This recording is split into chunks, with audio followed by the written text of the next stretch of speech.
चलिए स्टार्ट करते हैं। आज हम लोग पढ़ रहे हैं थर्मोडायनेमिक्स का लेक्चर नंबर 3। ठीक है, अब हम लोग सेकंड लॉ ऑफ थर्मोडायनेमिक्स की तरफ जा रहे हैं और कुछ क्वेश्चंस रह गए थे। हम लोग ने फर्स्ट लॉ ऑफ थर्मोडायनेमिक्स खत्म कर लिया था, है ना। चैप्टर क्लोजिंग में है, आज क्लोज हो जाएगा चैप्टर। तो फर्स्ट लॉ पढ़ लिया था, कुछ क्वेश्चंस रह गए थे, अब हम लोग पहले वो खत्म करेंगे। ठीक है, उसके बाद विल कंटिन्यू। क्या है question? During an experiment an ideal gas is found to obey additional law. अब देखो ये एक नया लॉ है, ध्यान रखना बेटा। तो आपको क्या करना है, जैसे एक सिंपल आपको नया फॉर्मूला मिल गया, वीपी स्क्वायर क्या है, कांस्टेंट है। तो हम लोग रिलेशन जो था हमारा पीवी कांस्टेंट होता था, PV is equal to mu RT, ऐसे कहते थे ना। टेम्परेचर कांस्टेंट होगा तो PV will always remain constant, पी1 v1 इज इक्वल टू पी2 v2, इस तरीके से कहते थे ना। अब यहाँ पर हम कहेंगे PV square VP square is constant, तो v1 p1 square is equal to v2 p2 square. ये इस पर्टिकुलर क्वेश्चन का फॉर्मूला है। ठीक है, very good. The gas is initially temperature T and volume V। Initially उसका टेम्परेचर और volume दिया हुआ है। What is the temperature of the gas when it expand to the volume 2V। आपसे कह रहे हैं कि इस पर्टिकुलर फॉर्मूले में ऐसा कोई कंस्टेंट नहीं है कि टाइम कांस्टेंट बना रहे। अब कहोगे ये कहाँ लिखा हुआ है? यही तो सीखने की बात है। इसने अगर हम लोग का PV equal to mu RT वाली बात हो रही होती, उसकी कंडीशन लग रही होती, टेम्परेचर को कांस्टेंट होना पड़ता, तभी म्यू और आर कांस्टेंट होते, तभी आपका कांस्टेंट आता है ना। लेकिन इसने यहाँ कहा कि कैसे मुझे पता चला, gas initially at temperature T, तो उसने मुझे हिंट दे दिया कि टेम्परेचर बदल रहा है। ठीक है, या फिर उसके बाद ये कहता कि at final the volume is expanded but temperature is constant, तब मैं मान लेता टेम्परेचर कांस्टेंट है। इस तरीके से पढ़ा जाता, अप्रोच करते हैं। ठीक है, फिर बोला वॉल्यूम, तो इसका मतलब है पी भी आपका वेरी कर सकता है, और जो इन्फॉर्मेशन मिसिंग है वो ये है कि पी हो सकता है कि कांस्टेंट बना रहे। I don't have any enough information कि मैं इसको कमेंट कर सकूं, लेकिन मुझे इतना समझ में आ गया वी और टी तो कांस्टेंट नहीं रहेगा। ठीक, what will the temperature of the gas when it expand to volume V. तो आपसे बोला क्या गया है, आपको टेम्परेचर निकालना है, तो एक्सपैंड करेगा। तो आप करो, सॉल्व करो, अब मुझे बताओ कैसे होगा। ठीक है, ट्राई करिए, नहीं होगा तो मैं करूंगा। तो क्योंकि there is a missing information about P, so हम क्या कर सकते हैं, P को we can convert कर सकते हैं, नहीं कर सकते हैं, we can convert P in terms of volume, है ना। हम लोग कर सकते हैं कन्वर्ट, वो कैसे करेंगे अभी देखते हैं। चलो पहले यहाँ पर क्या लिखेंगे, PV is equal to mu R T पता था हम लोग को, लेकिन अब यहाँ पर VP स्क्वायर क्या है आपका, VP square PV is equal to क्या है, म्यू आर टी। पहले अपना नया फॉर्मूला बना लो, पहले अपना नया फॉर्मूला बना लो। ठीक है, अब यहां बोला गया है Vp स्क्वायर क्या है, वो कांस्टेंट है। ठीक है, तो यहां पर क्या आ जाएगा, a upon under root V into V is equal to क्या आ जाएगा आपका, म्यू आर। ठीक है, pressure in terms of volume. ठीक, तो हम वॉल्यूम क्या लिख सकते हैं, रूट वी, हम रेशनलाइज कर रहे हैं, रूट वी जब आ जाएगा कैसे, मल्टीप्लाई डिवाइड। ठीक है, तो root v is equal to mu R T upon root a, क्या जाएगा, root R T upon a. ठीक है, अब यहां सॉल्व कर लीजिए। तो यहां से एक बार V1 बना लेंगे, एक बार V2 बना लेंगे, तो हमें दो फॉर्मूले मिल जाएंगे, उनका रेशियो निकाल लेंगे, हमें आंसर मिल जाएगा। टेम्परेचर कितना हुआ, यार पता नहीं कब कौन पूछेगा मुझसे ये बात। चल जरा प्रेशर के पॉसिबिलिटी बताओ, प्रेशर को कैसे कैसे कन्वर्ट कर सकते हैं हम लोग, इस केस में क्या क्या ऑप्शंस है, यू हैव एनी ऑप्शंस, कैसे कर सकते हैं प्रेशर के पास, हमारे प्रेशर को चेंज करने के लिए क्या क्या ऑप्शंस हैं, कैसे एलिमिनेट कर सकते हो पी। अगर तुम्हारे पास यहाँ बोला गया है कि P square V is equal to क्या है, सम कांस्टेंट K, तो हम P को एलिमिनेट कैसे कर सकते हैं। आपके पास पहला ऑप्शन क्या आएगा, फोर्स अपॉन एरिया। तो हम कैसे, प्रेशर कहाँ से बन सकता है sir, pressure is equal to दिया हुआ है फोर्स अपॉन एरिया।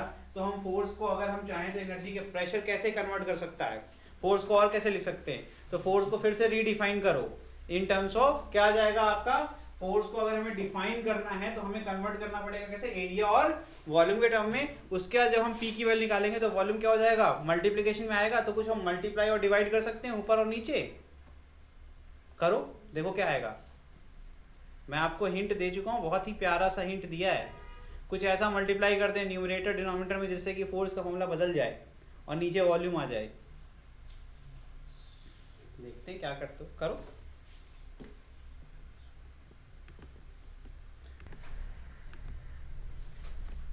चलो अच्छा ये देखो,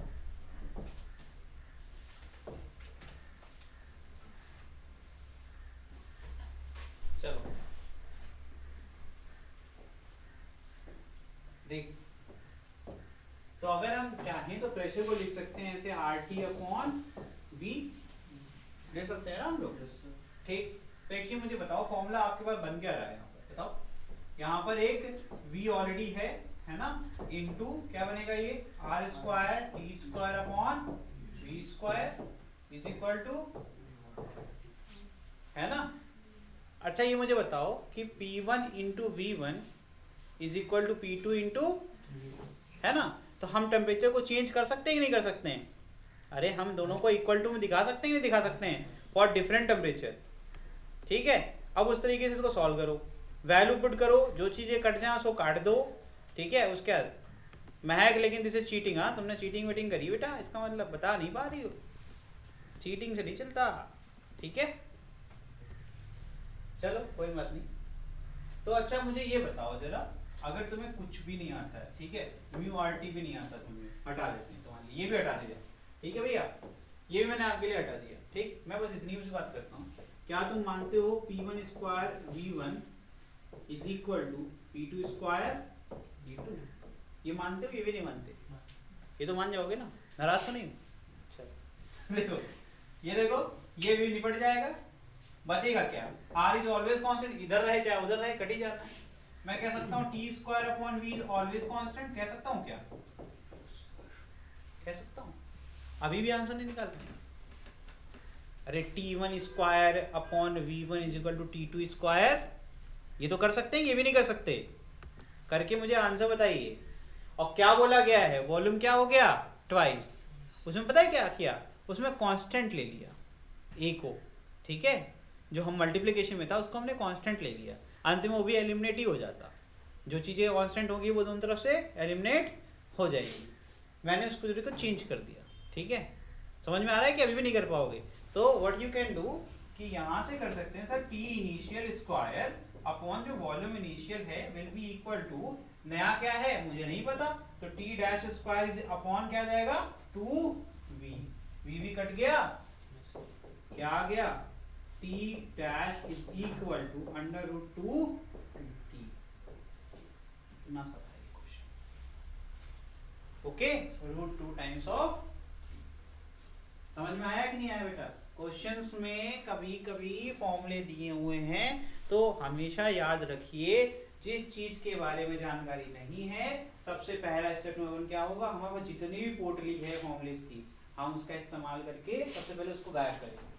सबसे पहला स्टेप मैंने क्या किया, मैंने पूरे फॉर्मूले को प्रेशर के इंडिपेंडेंट बना दिया, प्रेशर का काम ही खत्म, ठीक। तो हमारे पास नोन क्या था, हमारे पास टेम्परेचर था, वॉल्यूम, मैंने किस पे डिपेंडेंसी बना दी, टेम्परेचर और वॉल्यूम पे, जिससे कि मेरा क्वेश्चन 1 सेकंड में समझ में आ गया।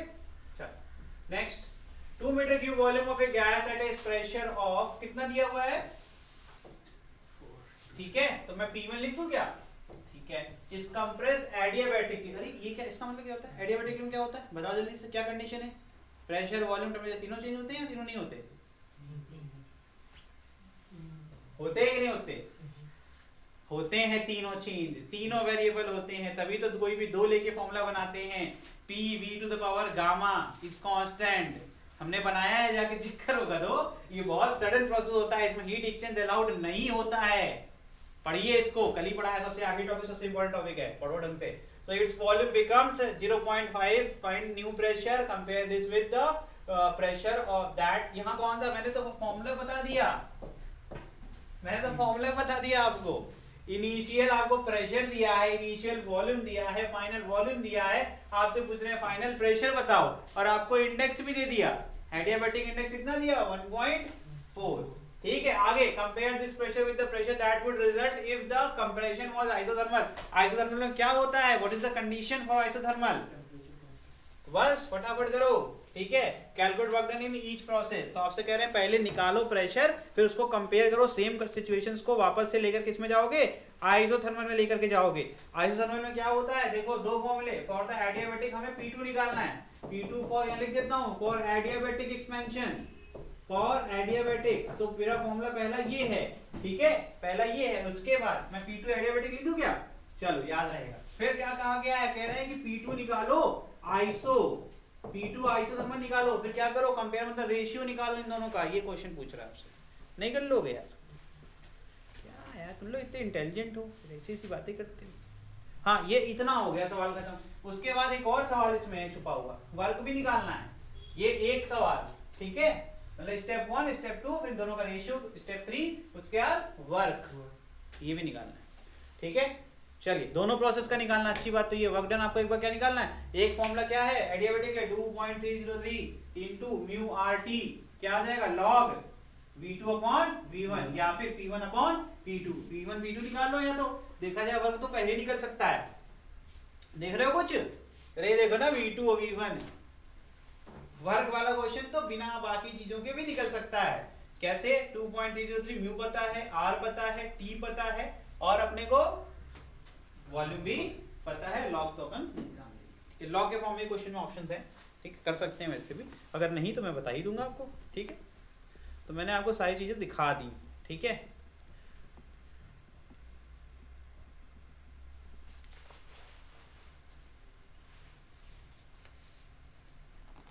आइसोथर्मल का फॉर्मूला बोला मैंने, वैसे आइडियाबैटिक तो नहीं बोला मैंने, आइसो ये 2.303 किसका था, आइसोथर्मल का, ठीक है। और अगर उसमें निकालना है एडियाबैटिक में, तो P1 V1 minus P2 V2 upon gamma minus 1, बस ये देखो सारे फॉर्मूले आपको बता दिए। सिर्फ इस क्वेश्चन में क्या है, कैलकुलेशन, कैलकुलेशन करते जाओ, क्वेश्चन सॉल्व करते जाओ।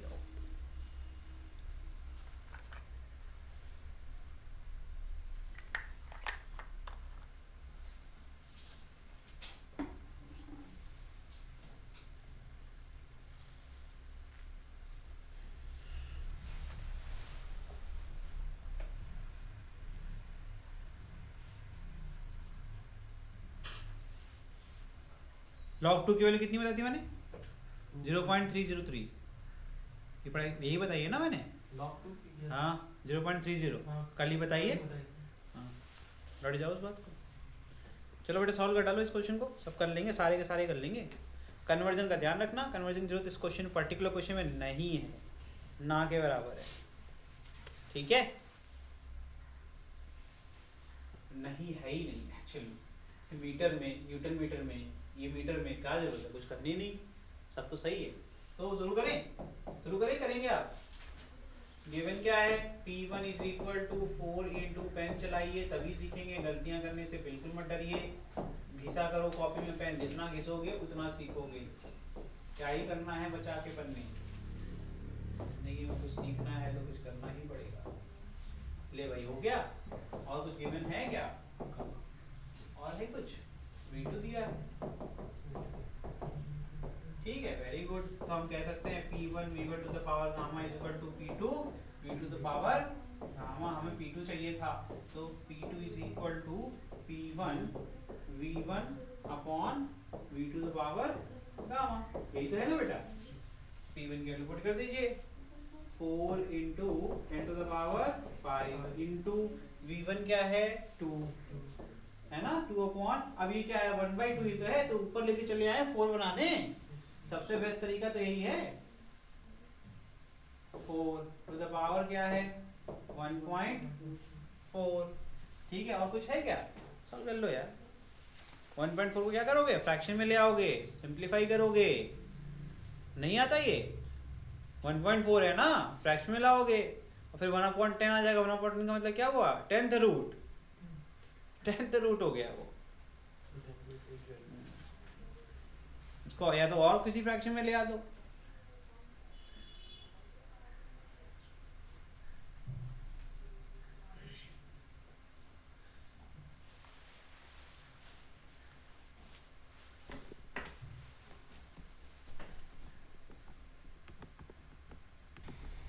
चलो सबसे पहला स्टेप, जैसे मैंने तुम्हें एक हिंट दिया कि हाउ टू मैंने कहा कि 14/10 देखो ये रट जाओ इस बात को कि ये फिर ये सबकी प्रॉब्लम रहेगी, गामा एडियाबेटिक वाले क्वेश्चन आते ही आते हैं और आप नहीं कर पाएंगे। तो आपको क्या सीखना चाहिए कि डेसिमल के कैसे हम कर सकते हैं सॉल्व, ठीक है। तो एक ऑप्शन हो गया, क्या यही एक ऑप्शन है? नहीं, एक और फॉर्मूला है x की पावर m into x की पावर n। नहीं, ये क्या हो गया? ये तो x की power m into m plus n। अरे यहाँ से उल्टा जा सकते हैं हम लोग, 1.4 को लिख सकते हैं 1 plus 0. अरे इससे समझ में आया कि मैं लिख सकता हूँ x की पावर 1 into x की पावर, अभी भी नहीं दिखा 0.4 को नहीं बना सकते अब। कितना आएगा? 2/5। सबसे पहले 0.4 4/10 2/5। अब कुछ आसान लग रहा है, अब बहुत आसान हो गया। कैसे? अरे दादा यहाँ पर देखिए 4 into 10⁵ into 4 अलग कर लिया, into 4 का स्क्वायर की power 1 that is 5th root। यार अब आसान हो गया कि नहीं हो गया? समझ में आ रहा है? 9वीं कक्षा एक ही फॉर्मूला है मेरे लिए, तो मैं तो कहता हूँ ये मेरा ब्रह्मास्त्र है, हर जगह लग जाता है। इतनी बार मैंने इस पूरे सेशन में बोला है इस फॉर्मूले को कि आपको समझना है कि you have to be very simple in your mind, है ना। सिंपल नहीं सोच सकते हो तो कैलकुलेशंस, अगर एक चीज सुनो, कोई चीज दिख रही है कॉम्प्लेक्स, अगर वो होगी भी कॉम्प्लेक्स तो जिंदगी में सॉल्व होगी। एक सिंपल तरीका सोचने का रखो कि जो दिख रही है कॉम्प्लेक्स वो पक्का आसानी से हो जाएगी। बस देखने का नजरिया चाहिए, हमने कुछ किया नहीं है, हमने सिर्फ देखने का नजरिया दिखाया आपको कि मैंने क्या देखा और आपने क्या देखा, बस यही देखने लगो। और देखने कैसे होगा? ऐसे क्वेश्चन ढूंढ के, आज क्या होमवर्क है नीट एस्पिरेंट और जो भी इस साल पेपर देना चाहते हैं उनके लिए, सबसे पहले ऐसे क्वेश्चन गूगल करिए। पता है कहाँ आता है? ये सब बेसिक 9वीं वाले बच्चे करते हैं, आप करके अपने, इसमें शर्माने की आवश्यकता नहीं है, सीख लो। समझ में आ रहा है? पहले इसकी ट्रिक अगर सुननी है, फ्रैक्शन में करिए, जितना छोटा फ्रैक्शन हो सकता है उतना छोटा फ्रैक्शन करिए ताकि आपको बहुत बड़ा रूट सॉल्व करना ना पड़े। अगर आप 14/10 के साथ जाएंगे तो पहली 1/4 की पावर आपको ले जानी पड़ेगी 14, है ना, तो वो करना अच्छी बात नहीं है। फिर 10th रूट सॉल्व करना है, वो भी करना अच्छी बात नहीं है। तो ये एक ऑप्शन है, लेकिन यही एक ऑप्शन है, ये बात कहना भी गलत है। दूसरा, मेरी जो ट्रिक है, मैं जो कहता हूँ कि इस डेसिमल को भी ऐसे कर लो, 2.3 लिखा हुआ है तो मैं 2.3 को 2 plus 0.3 देखता हूँ, और 0.3 को फ्रैक्शन लिखना सबसे आसान काम है। समझ में आ रहा है कि नहीं आ रहा है? क्या होगा 0.3? 1/3 यार, 1/3 0.33 आता है। 1/3 से जो आंसर आएगा अप्रोक्सीमेटली विल बी इक्वल। समझ में आ रहा है कि नहीं आ रहा है? ऐसे सोचो, छोटा रूट सोचो, छोटा रूट, है ना। अब हमें क्या है, 16 है यहाँ पर, यहाँ 5th रूट है। अगर ऐसा कोई नंबर होगा जिसको 5 से गुणा करें और हमें 16 मिल जाए तो वही इसका 5th रूट कहलाएगा।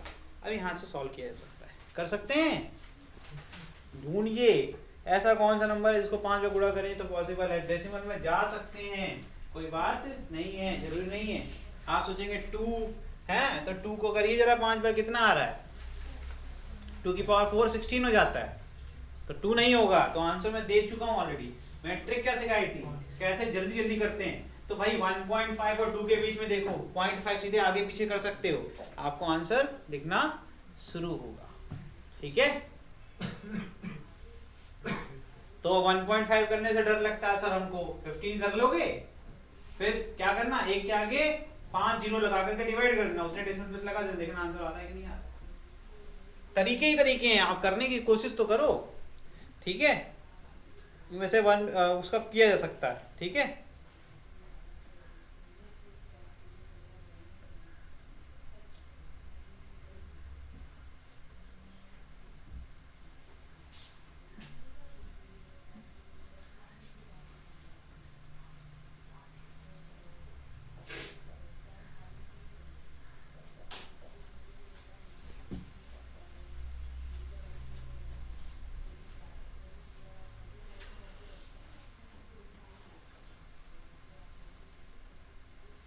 ये 0.2 है बेटा, 0.2 है कि नहीं है? अरे पॉइंट है ना, 1/5 0.2 ही तो होता है। इसका आंसर आएगा 1.74। घर पे जाके आज का होमवर्क क्या है, स्क्वायर रूट नहीं आता जिसको, स्क्वायर रूट सॉल्व करना, ठीक है। इसका आंसर क्या आएगा?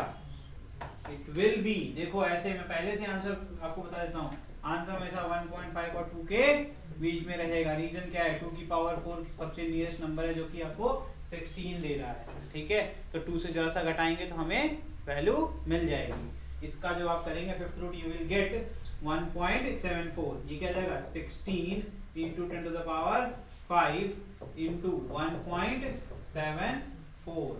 अब करिए,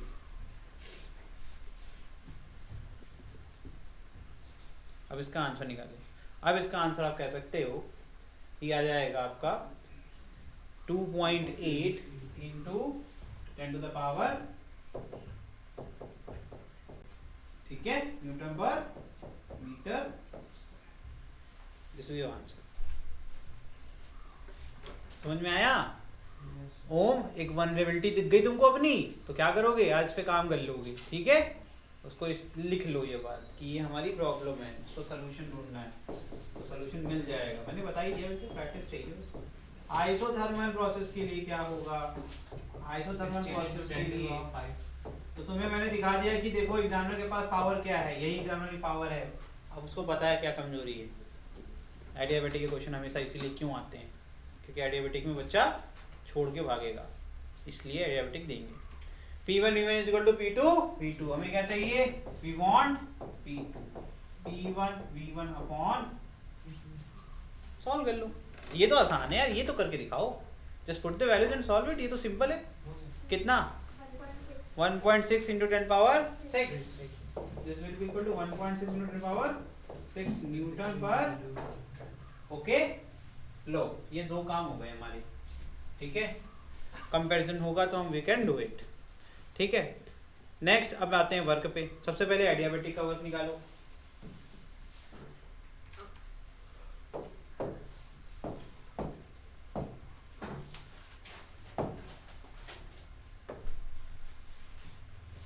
वर्क डन फॉर एडियाबेटिक क्या हो जाएगा, W ये लिख देता हूँ, टाइम बचेगा यार, बहुत टाइम हो गया। P1 V1 minus P2 V2 upon क्या आ जाएगा आपका गामा माइनस 1, ये जाएगा आपका 0.4।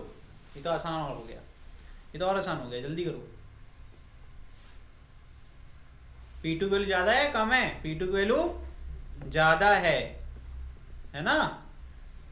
P2 ज्यादा है P1 ज्यादा है, P2 ज्यादा है। कहोगे नहीं, अरे 10 की पावर 6 है भैया, 10 की पावर 5 और 10 की पावर 6 में क्या ज्यादा होता है, 10 की पावर 6 ज्यादा होगा ना। इसका आंसर पहले ही दे दिया मैंने, निगेटिव है ना।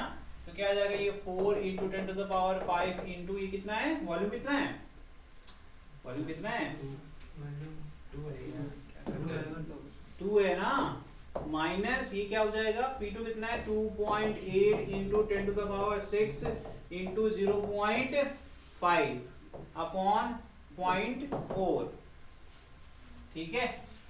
तो चीजें कॉमन ले पाओ, ले लो, इसको 1/2 कर लो, 1/2 कर लो और इसको काट दो, ये हो जाएगा 1.4, ठीक है। ये हो जाएगा 1.4 और कॉमन लेंगे हम 10 की पावर 5,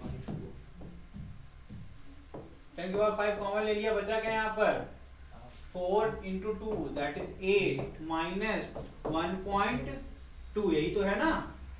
हाँ पर 1.4 है, 1.4 है बाबा, 1.4 डिवाइडेड बाई 0.4, 4 अपॉन 10, ये हो गया 10 की पावर 6, ठीक है। कितना जाएगा, 8 में से 1.4 जाए, कितना बचेगा 6.6, 6.6। तो 6.6 into 10 to the power 6 upon 4। अब यहाँ पे फिर गलती हो गई ना तुमसे, पाप कर दिया तुमने, पाप, तुमने क्या किया, पाप किया और मुझसे भी करवाया, ठीक है। आप सब पापी हैं। 14 में से 8 जाएगा, कितना बचेगा 6 माइनस 6, फिर से पापी, ठीक है। अब करो इसको,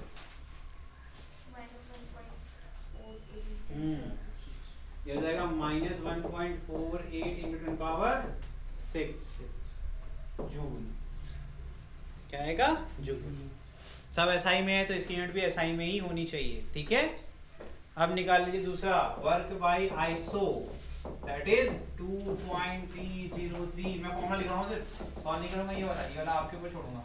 क्या हो जाएगा V2 अपॉन हाँ ये सही है, परफेक्ट है। तो 0.5/2 करने से अच्छा है मैं 1/4 लिख दूं। और log 1 क्या होता है 0 और log 2 होता है 0. आपको अगर log 2 कहाँ दिख रहा है, मैं कहूँगा दिख तो सब रहा है, बस देखना नहीं चाहते। करो अभी दिखाते हैं करके। म्यू आर टी को किससे हटा सकते हैं, म्यू आर टी को हटा सकते हैं P1 V1 से, ठीक है। We can replace this with P1 V1 कहोगे नहीं सर, अरे बाबा P1 V1 is equal to mu R T P2 V2 करके कर सकते हैं। तो हम म्यू आर टी चाहिए इनिशियल टेम्परेचर है ना, तो यहाँ नहीं जाएगा, ठीक है। तो ये जाएगा लॉग, अब देखो V1 क्या है, V2 क्या है 0.5, 1/2 लिखते हैं, और V1 क्या है 2, तो ये जगह 1/4 सॉल्व कर डालो यार।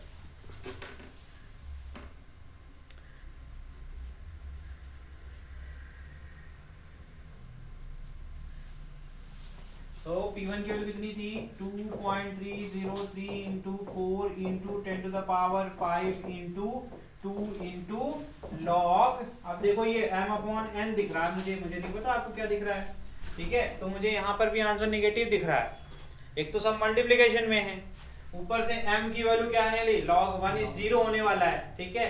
और log n आएगा तो 0 माइनस एनीथिंग आंसर निगेटिव में आएगा। तो पहले ही ऑप्शन अगर होगा वहां पर तो पहले ढूंढेंगे निगेटिव कितने, तो 2 हमेशा निगेटिव मिलेंगे और 2 पॉजिटिव मिलेंगे, 2 तो गए। तो जय माता दी करेंगे भी तो 2 में करेंगे, तो आंसर चांसेस ज्यादा है। लेकिन जय माता दी करना क्यों, जब यहाँ तक पहुंच गए, तो जब यहाँ तक आप पहुंच गए हैं तो जय माता दी क्यों करोगे, इंटेलिजेंट बच्चे। सुन के अच्छा लगा होगा लेकिन वो नहीं, इंटू 2। अब यहाँ से 2 को चाहो तो साथ रखो, चाहो तो मत रखो, तुम्हारे ऊपर छोड़ दिया। तो क्या हो जाएगा log 1 माइनस 2 log 4 को 2 का स्क्वायर लिखूंगा मैं और 2 को आगे ले आऊंगा। समझ में आ रहा है कि नहीं आ रहा है। 4 log 2 होता है 0.3, 1.2 आंसर है। वर्बली कर सकते हो तो क्यों इतनी मेहनत करनी है, गलत किया हो तो बताओ। 4 को लिखा 2 का स्क्वायर और एक फॉर्मूला होता है log m to the power n, n आगे आ जाता है log m।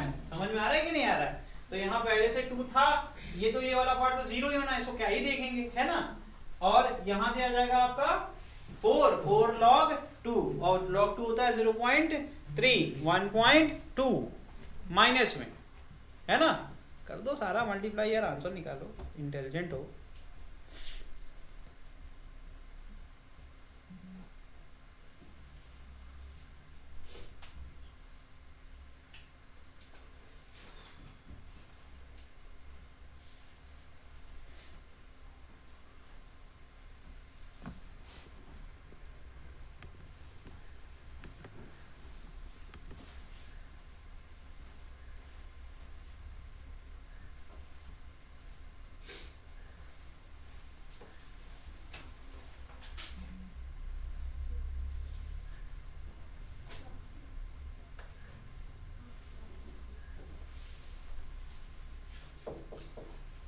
आप आएगा आज कि नहीं, आ गया, परफेक्ट आंसर आ रहा है। अब जब पूरा मल्टीप्लाई करेंगे you will get 11.05 into 10 to the power 5, ये माइनस में होगा। सिंपल, मैंने कुछ भी नहीं किया होता, मैंने सिर्फ मल्टीप्लाई किया, इसको इससे मल्टीप्लाई किया और यहाँ माइनस 1.2 आ रहा था। log 2 0.3 होता है, 50 बता चुका हूँ। तो 4 इंटू 0.3 करोगे 12 होता है, 8 डेसिमल प्लेस है तो 1.2, ये माइनस 1/2। ये क्या होगा, जिसको नहीं आता रट जाओ भैया, log 1 0 होता है, ठीक है। 0 हो गया तो 0 माइनस में आ जाएगा। तो ये देखो सब हो गया। अब देखो यहाँ 11 था, एक डेसिमल हटाएंगे तो आंसर में आपको क्या दिया हुआ है, दिया है 1.1 जूल। क्या तुम इसको नहीं समझ पाओगे, ठीक है। क्या हो गया, समझ में आ गया सबको। अब नहीं, अगली बार कोई भी ट्रिक मत यूज करना, सॉल्व करना। मैं बता रहा हूँ, हमें सब पता रहता है, इसीलिए हम अध्यापक है। 2020 का क्वेश्चन पता है, सब ठीक है, मुझे कोई दिक्कत नहीं है। मेरा बस ये कहना है, कोई भी काम अगर दोबारा ना कर पाओ तो वो काम नहीं, ठीक है। चले भाई, ये करो।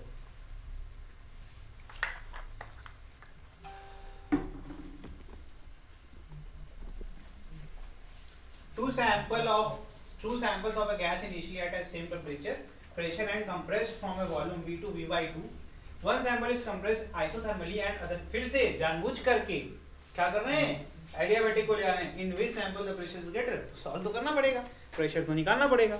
समझ में आ रहा है कि नहीं आ रहा, क्या है इसमें, या एक चीज और सिखाई थी मैंने, गामा की वैल्यू 1 से बड़ी होती है भैया, ठीक है, तो हमेशा ज्यादा वैल्यू को रिप्रेजेंट करता है ना, तो जरा सोचो और करो। अरे भाई पावर 1 से 1.5 ज्यादा कि 1 ज्यादा, 2 की पावर 1 ज्यादा है 2 की पावर 1.5 ज्यादा,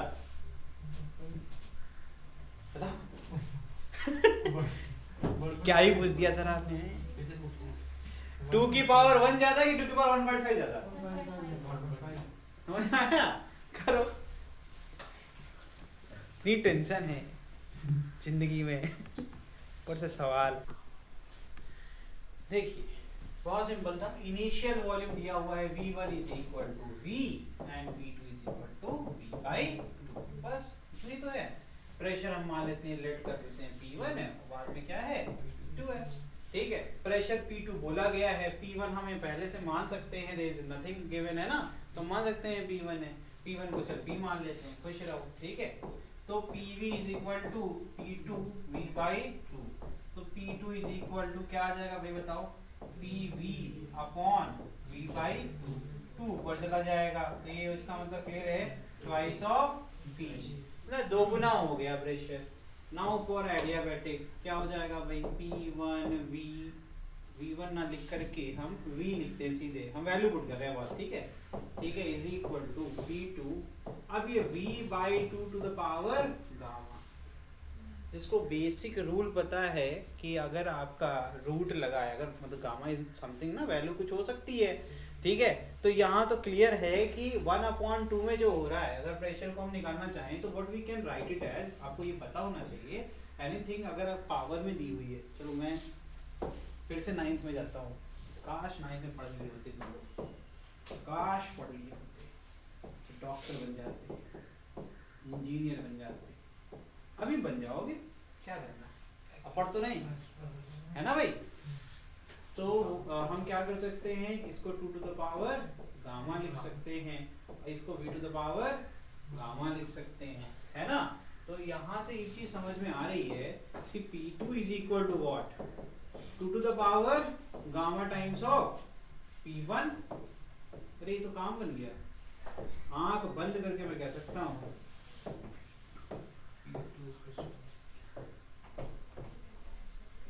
दोगुना होना और 2 की पावर ज्यादा कुछ भी हो सकती है, गामा 1.4 हो सकता है, ग्रेटर देन 1 होगा ना, तो एक चीज क्लियर है, अब ये भी रटी जाओ, x की पावर 1 पॉइंट कुछ भी will always greater than x की पावर, अब तो कंफ्यूजन नहीं होगा ना, आपको ट्रिक भी मिल गई, समझ में आ रहा है कि नहीं आ रहा है। तो मैंने सबसे पहले क्या किया, हमने v to the power gamma को एलिमिनेट कर दिया, समझ में आया कि नहीं आया। अब मुझे P2 चाहिए था, ठीक है, तो P2 की वैल्यू क्या होगी, मल्टीप्लिकेशन जाएगी ना, जो समझ नहीं पाते हम लोग सोचते हैं कि नीचे है तो ये तो घटा देगा, यही सोचते रह जाओगे ना, अरे गधा राम, ये मल्टीप्लाई होगा, क्रॉस मल्टीप्लाई होगा, न्यूमरेटर में आ जाएगा। हाँ अगर न्यूमरेटर में होता, मेरी बात सुनते जाना ध्यान से, V/2 ना करके 2V कर दो, प्रेशर घट जाएगा। समझ में आ रहा है कि नहीं आ रहा है, देखो इसी में एक और क्वेश्चन लिख लो, V से कहाँ चला गया, एक और क्वेश्चन कर लो अपने से खुद ही, और देखना आंसर बदल जाएगा, आंसर आपका बदल जाएगा। क्यों, क्योंकि ये जब मल्टीप्लाई है कहाँ चला जाएगा, नीचे, प्रेशर घट गया, तो यहाँ पर ये क्या हो जाएगा, फिर से सुनो ध्यान से, वही जो इसके काम आ रहा था, जो गामा इसकी मदद कर रहा था, वही गामा इसके खिलाफ हो जाएगा। डिनोमिनेटर में जितनी छोटी वैल्यू उतना अच्छा ना, कौन सी वैल्यू बड़ी बन जाती है, जिसमें डिनोमिनेटर, अगर दोनों में डिनोमिनेटर कॉमन है तो उसमें एक ही चीज देखी जाती है कि डिनोमिनेटर इसका छोटा है। जैसे मैं लिखूं 2/5 इज ग्रेटर देन 2/10, क्या मैंने कंपेयर किया, 5 और 10, जिसकी वैल्यू छोटी होगी वो कम उसको डिवाइड करेगा, बड़ी वैल्यू देगा, मेरी बात समझ गए। तो इस वाले केस में होगा क्या, ये भाई अपना चला जाएगा नीचे, और जब ये भाई नीचे चला जाएगा, ये 2 की power gamma is greater than 2, ठीक है, तो ये बड़ी वैल्यू है, तो इसका मतलब P2 dash will be lesser. तो इस क्वेश्चन का सीधे आंसर करके क्या आंसर है, P2 dash is less than. समझ में आया कि नहीं आया, सिर्फ 9th क्लास, उससे ज्यादा कुछ नहीं, ठीक है। आगे बढ़े, plot PV/VT graph corresponding to the PT graph for an ideal gas shown in figure, explain your answer. Theoretical question है, करके दिखाओ जाने। प्रोसेस कैसा है, साइक्लिक है, आप बंदे में कह सकते हैं ये साइक्लिक है यार, जहाँ शुरू कर रहे हैं वहीं पर वापस आ रहा है, ठीक है। तो बनाइए जो बना सकते हैं, आपको सारा चीज पढ़ाया गया है, बनाइए ग्राफ, क्या करना है। एक बार पीवी बनाना है, एक बार वीटी बनाना है। पीटी दिया हुआ है, पीटी दिया हुआ है, ध्यान रखना, पीटी दिया हुआ है, पीवी नहीं दिया हुआ है, ना ही वीटी दिया हुआ है, तो ग्राफ में चेंज आएगा।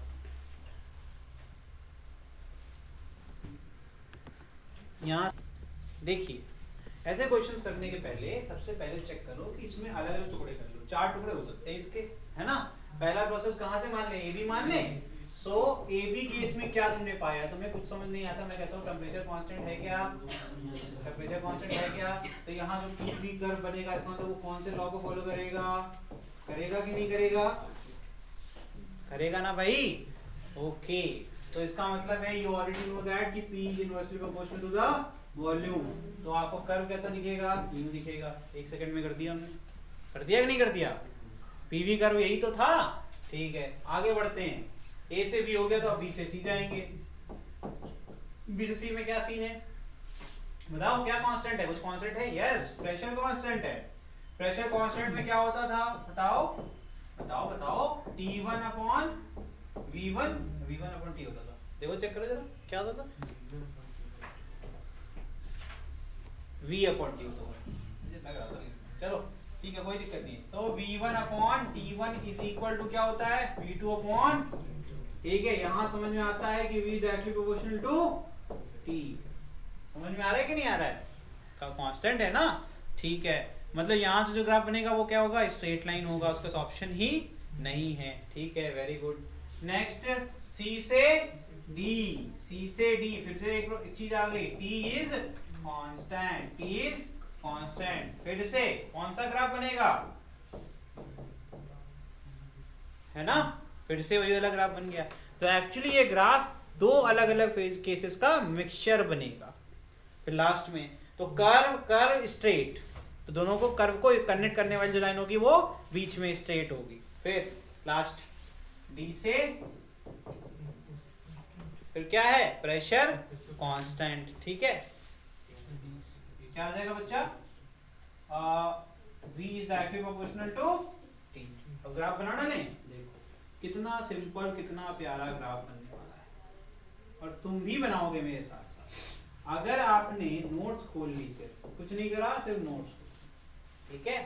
याद रखना कहीं भी कंफ्यूज बिल्कुल होने की जरूरत नहीं है, जो प्रोसेस इधर जा रहा है उधर की तरफ, ठीक है। पहला क्या है, ए से बी, ध्यान से देखना, प्रेशर पहले ज्यादा वॉल्यूम कम, यही सिखाया था ना मैंने। ये क्या हो गया मेरा कोऑर्डिनेट ऑफ P1 V1, बाद में प्रेशर ज्यादा वॉल्यूम कम, समझ में आया कि नहीं आया, यही तो होगा, ये होगा इनका और ये होगा इसका,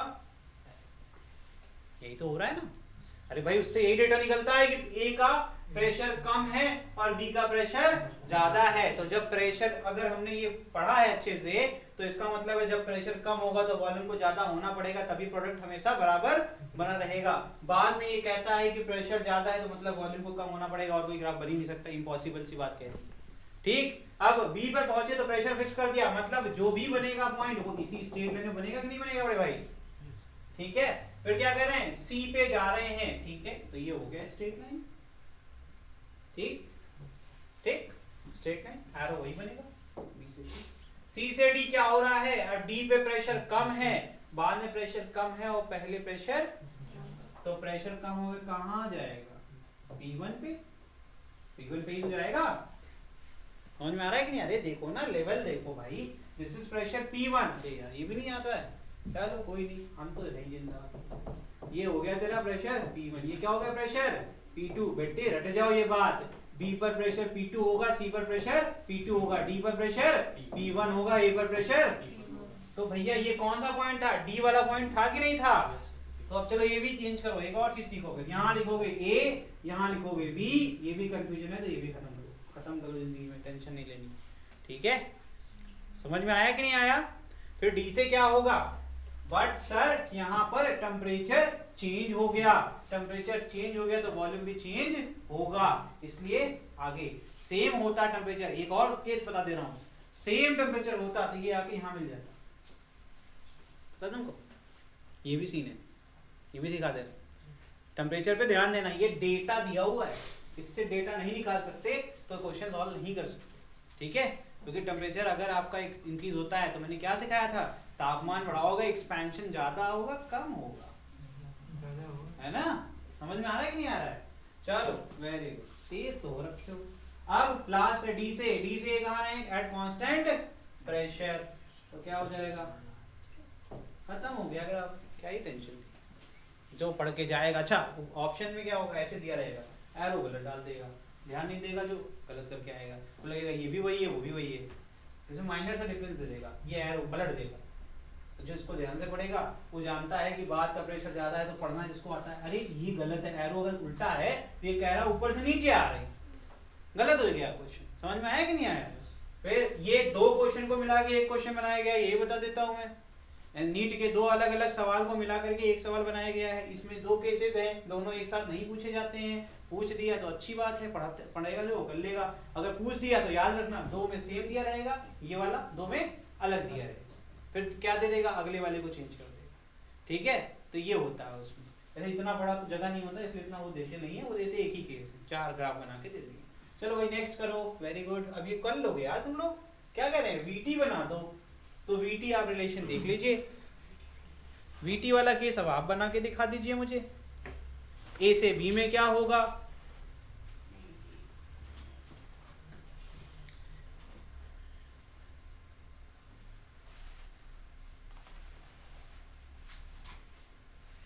बच्चे यहाँ से पढ़ लो, यहाँ से पढ़ लो, ए से बी में क्या हुआ, ए से बी में क्या हुआ, वॉल्यूम डिक्रीज कर गया, वॉल्यूम डिक्रीज कर गया, ए से बी का एरो पलट जाएगा, ग्राफ अलग बन जाएगा, टेम्परेचर लीनियरली चेंज हो रहा था, समझ में आ रहा है कि नहीं आ रहा है। तो ग्राफ यहाँ पर ऐसे खींच दो, 2 सेकंड के अंदर आप बना के निकल सकते थे, टाइम नहीं है तुम्हारे पास इतना, ठीक है। पहले वॉल्यूम ज्यादा, बाद में volume come, at constant temperature. क्यों भूल गए मेरे भाई लोग, ये पढ़ लेते, ए से बी के प्रोसेस में temperature is constant, graph will be straight line, option ही क्या है, मैंने लिखवाया हुआ है, नोट्स पढ़ ले भाई, उसमें पीटी और वीटी कर बनाया था, पीटी में भी स्ट्रेट लाइन बना था और वीटी में भी स्ट्रेट लाइन बना था, टेम्परेचर कांस्टेंट वाला केस है। तो मेरे भाई लोग सिर्फ वी ही तो चेंज हो रहा है, तो 2 मार्क कर लेते, एक V1 मार्क कर लेते और एक V2 मार्क कर लेते, खत्म। तो V1 ज्यादा है, V2 कम है, V1 ज्यादा है और V2 कम, खत्म यार। ये लो A B नीचे, टेम्परेचर सेम T, ठीक है। अब B से C कर लो, नाम कर लेना, A भी लिख दिया, अब B से C कर ले भाई, प्रेशर कांस्टेंट है तो यहाँ पर क्या है, डायरेक्टली प्रोपोर्शनल है, इंक्रीजिंग कर्व होगा, वॉल्यूम इंक्रीज करेगा तो टेम्परेचर भी इंक्रीज करेगा। बड़े भाई लोग देखो ध्यान से, कैसे पता, टेम्परेचर C का ज्यादा, अब मेरे पास एक्स एक्सिस की स्केल है तो T मेरी वैल्यू आगे बढ़ेगी, जब T आगे बढ़ेगी तो T यहाँ पर हो गया, अब T C कर देते हैं, A और B तो सेम टेम्परेचर पर है, ठीक है। अब B से कहाँ जाना है, C पर जाना है, वॉल्यूम क्या लिमिटेड एक्सपैंड हो रहा है तो इसको ऐसे बना दिया, इसको ऐसे बना दिया, ठीक है। समझ में आ रहा है कि नहीं आ रहा है। तो ये हो गया, यहाँ पहुंच गए, कहाँ पहुंच गए हम लोग, C पे पहुंच गए, देखो इसी के ऊपर होना चाहिए, है ना, इसके ऊपर, समझ में आ रहा है कि नहीं आ रहा है। चलो अब एक चीज तुम्हें और बता देते हैं, मैं यहाँ क्यों रुक गया और इससे आगे क्यों नहीं गया, मैं ये बता देता हूँ बेटे, इसको भी पढ़ लेता अगर ध्यान से, तो समझ में आ जाता है ना। तो यहाँ पर अगर तू देखेगा तो वॉल्यूम आपका आगे बढ़ रहा है, वॉल्यूम कांस्टेंट है लेकिन आपका प्रेशर, वॉल्यूम आगे बढ़ रहा है, देखो volume at B and volume at C आगे बढ़ा हुआ है, ठीक है। समझ में आ रहा है कि नहीं आ रहा है। तो ये मुझे x को या तो खींचना पड़ेगा पूरा ऊपर की तरफ, समझ में आ रहा है कि नहीं आ रहा है, शॉर्ट में बनाना है मुझे, तो मैंने ऐसे कर लिया, जब मेरे पास वैल्यूज होंगी तो मैं और ज्यादा इलेबरेट कर दूंगा, समझ में आया कि नहीं आया। फिर C से D एट कांस्टेंट टेम्परेचर, फिर से क्या ऑप्शन है, एक ही तो ऑप्शन है, यही तो एक ऑप्शन है तुम्हारे पास, एट कांस्टेंट टेम्परेचर खींच दो, ओके। फिर बन गया साइक्लिक, बन गया कि नहीं बन गया, ये ग्राफ है आपका, बना लोगे। डी वाला केस किसी को ना याद हो, डी से ए डायरेक्टली प्रोपोर्शनल है, डिक्रीजिंग कर्व बनेगा, रिवर्सिबल प्रोसेस हो रहा है, ए से गए थे वापस से फिर हम ए पर आ रहे हैं। रिवर्सिबल प्रोसेस डिक्रीजिंग होता है, समझ में आ गया? नहीं समझ में आया सर, टेम्परेचर डिक्रीज हो रहा है भाई लोग, ठीक है, उल्टा ही आना है। समझ में आ रहा है कि नहीं आ रहा है? किस टेम्परेचर पे आके रुकेंगे सर? टी ए पे रुकेंगे, आकर के टी के ऊपर आए के रुके कि नहीं रुके? समझ में आ रहा है? पहले ज्यादा टेम्परेचर था, बाद में कम था, वॉल्यूम फिर आपका चेंज हो रहा है, समझ गए? चलो वेरी गुड, हो गया, बस यही करना। कितने इंटेलिजेंट बच्चे हमारे, ऐसे ही बच्चे तो बढ़िया होते हैं। घर है भी अच्छा, देर तक घर ही नहीं चाहिए, बस घर जाते से भूल जाने के बाद। हमने बोली नहीं, तुमने सुनी ही नहीं। चले भाई आगे बढ़ जाएं। The specific heat of argon at constant volume is 0.075 kilo कैल पर किलोग्राम। कैल पर ग्राम कोई कह देगा तो भाई किलो किलो कट जाएगा, मैंने आप लोग रटवाया है ये बात, ठीक है। कैलकुलेट इट्स एटॉमिक वेट, मतलब MW R दिया हुआ कैलोरी पर मोल केल्विन। थोड़ा सा ध्यान रखना कन्वर्जन का, नहीं तो कोई दिक्कत की बात तो है नहीं। कर डालो, करो। हमसे MW पूछा गया है। 40 ग्राम पर मोल, ठीक है। तो कैपिटल CV क्या होता है? 3/2 R। R कितना दिया हुआ है, हम लोग इसी यूनिट में कर रहे हैं, ठीक है। तो जाएगा 3/2 इंटू 2, यहाँ इसकी यूनिट क्या हो जाएगी? 3 कैलोरी पर मोल केल्विन, यही तो होगी ना इसकी यूनिट। यूनिट क्या चेंज हो जाएगी, ठीक है। फिर हमें पता है capital CV is equal to molecular weight into small cv। MW will be equal to capital CV upon small cv। Unit अलग सॉल्व कर लेना तुम, कैलोरी पर मोल केल्विन, ठीक है। अभी फ्रैक्शन में फिर नीचे क्या आ जाएगा आपका? आ जाएगा कैलोरी पर ग्राम। इसको देखो, किलो कैलोरी को सीधे कन्वर्ट कर दो, कैलोरी पर ग्राम केल्विन। जो चीजें कट सकती हैं वो काट दो, ठीक है। कैलोरी कट जाएगी, केल्विन कट जाएगा, बचेगा क्या? ग्राम पर मोल। पहले यूनिट कर ली हमने सॉल्व, ठीक है, जिसको कंफ्यूजन ना हो। अब बाकी वैल्यू पुट कर लो यार, यहाँ पर आएगा 3/0.075, डेसिमल हटा दो, डिवाइड कर लो, आंसर आ जाएगा 40 ग्राम पर। दिस इज योर आंसर यार। इसमें सबसे सिंपल है 75/1000, है ना, और फिर 10⁻³ ऊपर जाएगा। जस्ट सिंपल डिवाइड इट, है ना, यू विल गेट 40। इसमें कंप्लीटेड डिविजिबल है, कोई अप्रोक्सीमेशन मैंने नहीं किया है। समझ में आ रहा है कि नहीं आ रहा है? नहीं दिख रहा क्या? क्यों लड़के, हो जाएगा ना? 3 2 जा 6, 3 5 जा 15, फिर 25 चौका 100 होता है, आंसर आ गया 40। समझ में आ गया? अरे हमें हम कर ही देते हैं, क्या करने इतना टेंशन लेने के लिए, है ना। देखो ठीक है, ठीक, ओके, इतनी करना जरूर, ठीक है। चलो कोई बात नहीं, आगे लास्ट क्वेश्चन है ये। 2 मोल्स ऑफ हीलियम गैस क्या दिया है? गामा दिया है 5/3। अच्छी बात तो है तुम्हारे लिए, अच्छी बात है। फ्रैक्शन दिया है ना, डेसिमल देता फिर टेंशन लेते हैं ना। आगे assumed ideal are initially at 27 degree Celsius and occupy a volume of 20 liter.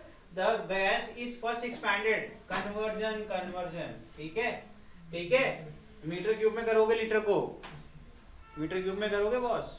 अगर इसको केल्विन में करना पड़ेगा, ऐसा ही सॉल्व करना है तो। और कह रहे हैं at constant pressure, pressure constant है, till its volume is doubled. कह रहे हैं प्रेशर तब तक कांस्टेंट तक वॉल्यूम डबल नहीं हो जाता। प्रेशर कांस्टेंट मतलब क्या हो गया? V/T, V1/T1 is equal to V2/T2।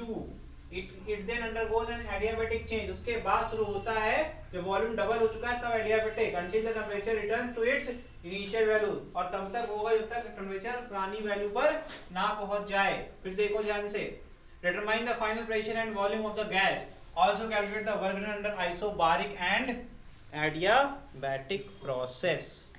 AIPMT 2005,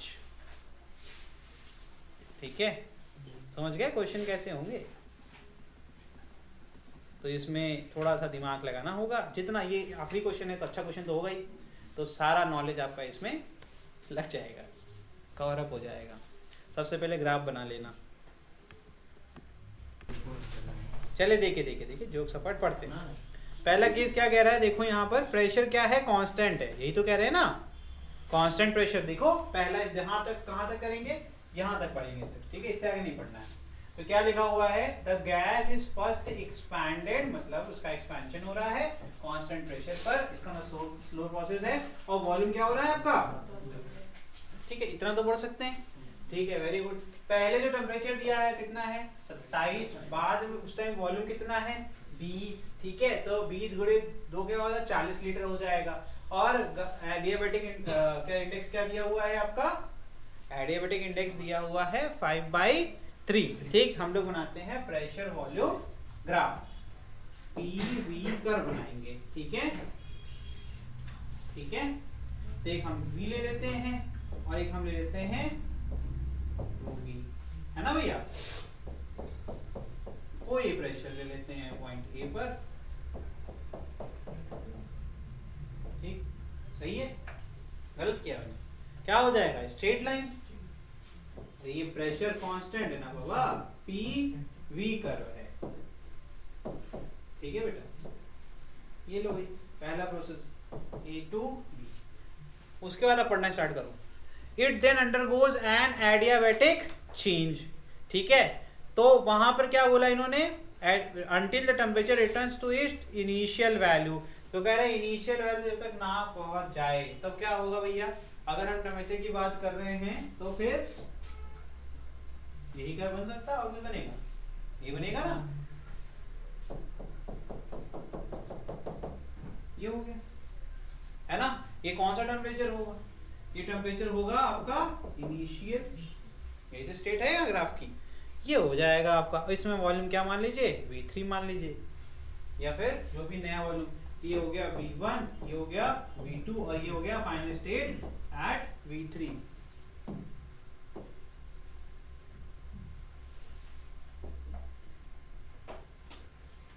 ठीक है, ये हो गया तुम्हारा बेटा V3, अच्छा यहाँ आ गया, ये हो जाएगा, ये हो गया तुम्हारा V। ग्राफ बनाना सीख जाओगे तो आधा काम तो ऐसे ही हो जाएगा, ठीक है। ये हो गया तुम्हारा ग्राफ, V1 दिया है 20, तो कैसे करोगे, मीटर क्यूब में, लीटर से मीटर क्यूब में करना है तो क्या करोगे, किसी को आता है, नहीं आता, क्या किसने बोला, हाँ क्या बोला, 10 to the power -3 से मल्टीप्लाई, वेरी गुड, ठीक है। तो मीटर में क्या हो जाएगा, ये 10 to the power -3, अच्छी बात है कि आपको याद है, इसको नहीं याद है वो कन्वर्जन लिख के अभी शॉर्ट नोट बना ले, ठीक। केल्विन में कैसे हो जाएगा, 27 डिग्री को ऑब्वियसली हमें क्या करना पड़ेगा, SI में करना पड़ेगा, 27 डिग्री सेल्सियस को कन्वर्ट करना पड़ेगा, केल्विन में हो जाएगा 300, वेरी गुड, ठीक है। तो हमें V1 मिल गया, हमें T1 मिल गया। अच्छा मुझे ये बताओ, बोला गया है टेम्परेचर सेम ना जब तक ना आ जाए ना, लेकिन बाकी पैरामीटर में तो नहीं बोला गया है कि वो भी सेम आ जाएगा।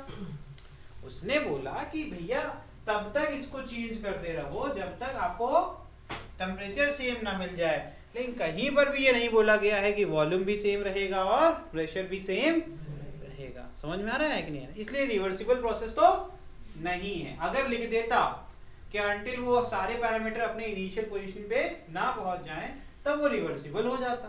समझ में आ रहा है कि नहीं आ रहा है, तो वो डिफरेंस है ग्राफ, इसीलिए ऐसा ग्राफ बना हुआ है, ठीक है। इतना तो जरूर मुझे पता है कि T3 इज इक्वल टू क्या है, T1 इज इक्वल टू क्या है, T initial is equal to क्या है 300, लेकिन मैं ये बिल्कुल नहीं कहूंगा कि V3 भी आपका V1 है। समझ में आ रहा है कि नहीं आ रहा है, इतना ज्ञान तो काफी है। तो A से B सॉल्व करो और फिर B से C सॉल्व करो। A से B आपका कौन सा प्रोसेस है, आइसोथर्मल है क्या, आइसोथर्मल है कि नहीं है, टेम्परेचर कांस्टेंट ना बच्चे। अभी इसीलिए मैंने पिछला क्वेश्चन इतना प्यारा करवाया है, अब तो करके दिखाओ। तो क्या करेंगे, ग्राफ बनाने से हमें दो फॉर्मूले दिख गए, पहला फॉर्मूला आइसोथर्मल का, दूसरा फॉर्मूला एडियाबैटिक का। समझ में आ गया कि नहीं आ गया, करो। तो एडियाबैटिक में इस बार हमारे पास प्रेशर मिसिंग है, प्रेशर मिसिंग है तो हम प्रेशर नहीं इस्तेमाल कर पाएंगे। तो हमारे पास एडियाबैटिक एक्सपेंशन के दूसरे फॉर्मूले भी तो हैं। तो क्या फॉर्मूला लगेगा यहाँ पर, हमारे पास क्या क्या पैरामीटर है, हमारे पास टेम्परेचर है, हमारे पास क्या है T3 है, और हमारे पास v है, v को हम पावर लिख सकते हैं गामा माइनस 1 लिखो, तो यहाँ कौन सा मान लगेगा एडियाबेटिक में, b से c में T V to the power gamma minus 1 is constant, क्या हो जाएगा, कांस्टेंट हो जाएगा। ठीक है, गामा दिया हुआ है, सॉल्व हो जाएगा क्वेश्चन।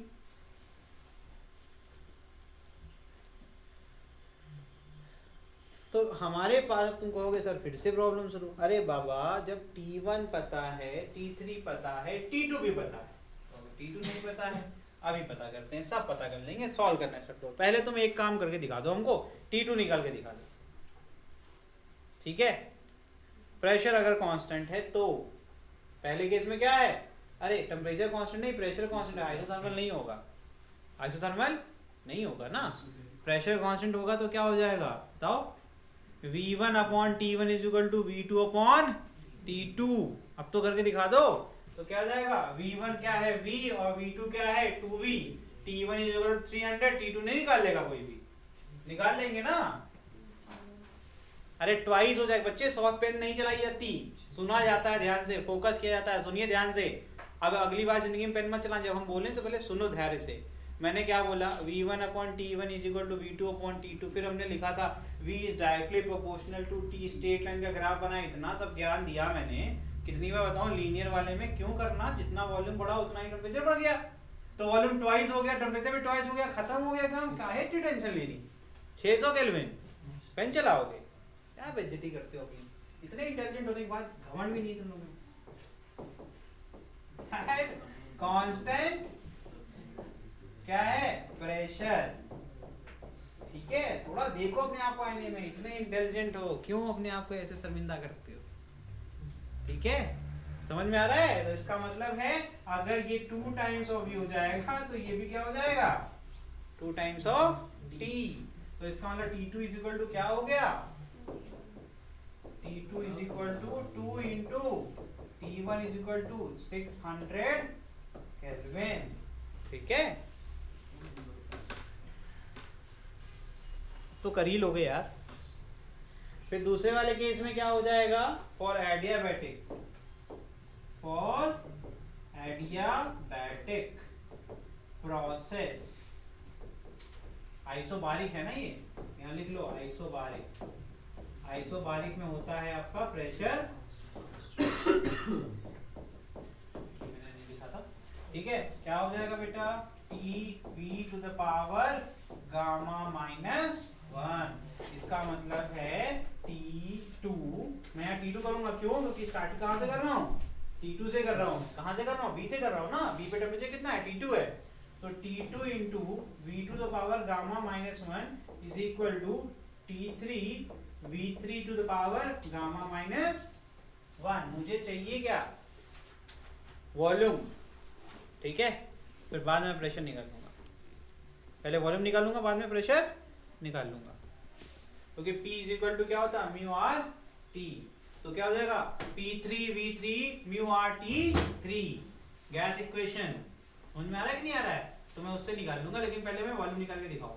अब तो निकाल लोगे, क्या दिया, गामा कितना बच्चे, 5/3, कितना आ जाएगा, 2/3, 2/3 तो आएगा। अब नहीं कर लोगे, क्यूब रूट निकालना है सर, वो भी पहले वैल्यू का स्क्वायर करके उसका क्यूब रूट करके दिखाइए भाई, सब कोई कर लेगा, कोई टेंशन नहीं है, कैलकुलेशन दिक्कत होगी बताना मुझे।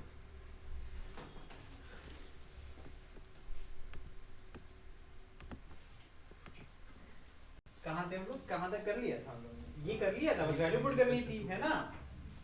ठीक है, तो T2 कितना था अपना 600 है ना, और V2 कितना है 2V है ना, तो 2 और ये जाएगा V to the power whole power कितना जाएगा 5/3 माइनस 1 दैट इज 2/3, ये तो अंडरस्टूड है ना। फिर क्या है, इधर क्या हो जाएगा, V3 कितना निकाला था हम लोगों ने 300, नहीं V3 कितना निकालता हम लोग, और T3 पता है अपने को, T3 कितना है 300, मुझे ऐसा क्यों लग रहा है, हाँ T3 इक्वल T1, हाँ ठीक है, वेरी गुड वेरी गुड, ठीक है, तो मतलब ये हो गया 2, ठीक है। और यहाँ क्या जाएगा, वी डोंट नो v3, है ना, तो इसको लिख देता हूँ v3 टू द पावर 2/3, कोई दिक्कत ही नहीं है ना। सबसे पहले देखो 2 इंटू 2 की पावर 2/3 है ना, इज इक्वल टू, यहाँ पर v की पावर 2/3 है, ठीक है, v की power 2/3 is equal to v3 की पावर 2/3, यही तो होगा। अब बताओ इसमें से क्या दिक्कत आ रही, पावर हटाओगे तो जिसकी पावर सेम हो तो हट जाएगी, जिसकी पावर नहीं उसकी पावर आ जाएगी, यही तो होता है ना, और कुछ होता है। तो इसका रिलेशन क्या बन जाएगा, v3 is equal to v2, that is ये जो पूरा लिखा हुआ है ना, v3 is equal to v2 यानी कि 2v 2 की पावर 2/3, खत्म, यही तो है ना। अब नहीं आ रहा है क्या किसी को, इसके आगे इतना नहीं आ रहा। अरे ये तो यही हो गया सॉल्व, तो अभी आ जाएगा। अरे ये आया कि नहीं आया, कैसे हुआ, दिस इज वेरी सिंपल बच्चे, जब ये पावर सेम है, जब पावर हटेगी तो यहाँ वो पावर आ जाएगी, समझ में आ रहा है कि नहीं आ रहा है, तो ये हो गया, दिस इज वेरी इजी। अब ये क्या है, इसमें क्या करना है, कुछ नहीं करना है यार, 2 का ये देखो, ये पावर 1 है, इसको भी कर लेते हैं।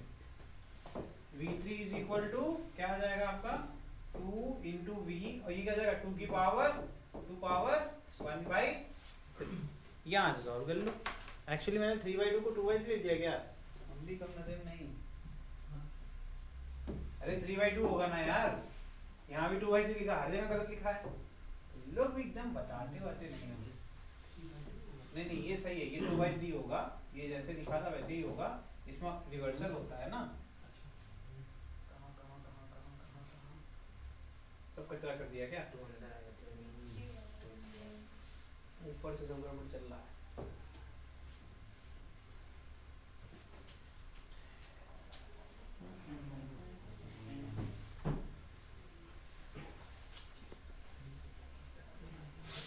फाइव बाई थ्री ना, हाँ ठीक, सब सही चल रहा है, ये भी सही चला है, ये भी सही चला है, और ये भी सही चला है, सब तो सही चला है लमसम।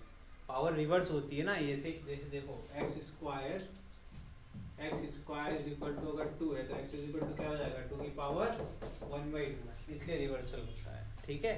तो जहाँ जहाँ 2/3 वो तो हट जाएगा, लेकिन जहाँ नहीं, जैसे यहाँ 2 नहीं तो ये जाएगा 3/2, तो ये इसमें इतना सा करना था, ये क्या हो जाएगा आपका, ये जाएगा 2v, क्योंकि पावर हटेगी दोनों तरफ सेम है, लेकिन ये जो 2 है इसकी पावर कितनी हो जाएगी, ये हो जाएगी 3 पावर रिवर्सल होगा, देखो उधर देख लोगे नहीं आ रहा किसी को, अब सही है, यही तो गड़बड़ हो गया था, बाकी सब सही लिखा था, सही है, समझ में आ रहा है कि नहीं आ रहा है। पावर रिवर्सल हो जाती है, इनवर्स कहते हैं इसको, इनवर्स करना, पावर ट्रांसफर करोगे तो 1/, में जाएगी, तो भाई 2/3 को करोगे तो 1/, क्या हो जाएगा 2/3, 3/2 ही तो होगा, बाकी जगह पर तो वो कट जाएगा, समझ में आ रहा है कि नहीं आ रहा है। ये 2/3 जब रिवर्सल करोगे तो 3/2, अबे 2/3 इंटू 3/2 करेगा तो 1 ही तो आएगा, अभी भी नहीं बच रहा क्या, वो भी कर ही देते हैं यार, काहे से दिमाग के अंदर। ये 2/3 था, पावर रिवर्सल किया तो यहाँ क्या जाएगा 3/2, 3 1 जा 3, 2 1 जा 2, समझ में आया। इसीलिए v3 इज इक्वल टू आ गया 2 की पावर 3/2 इंटू 2v।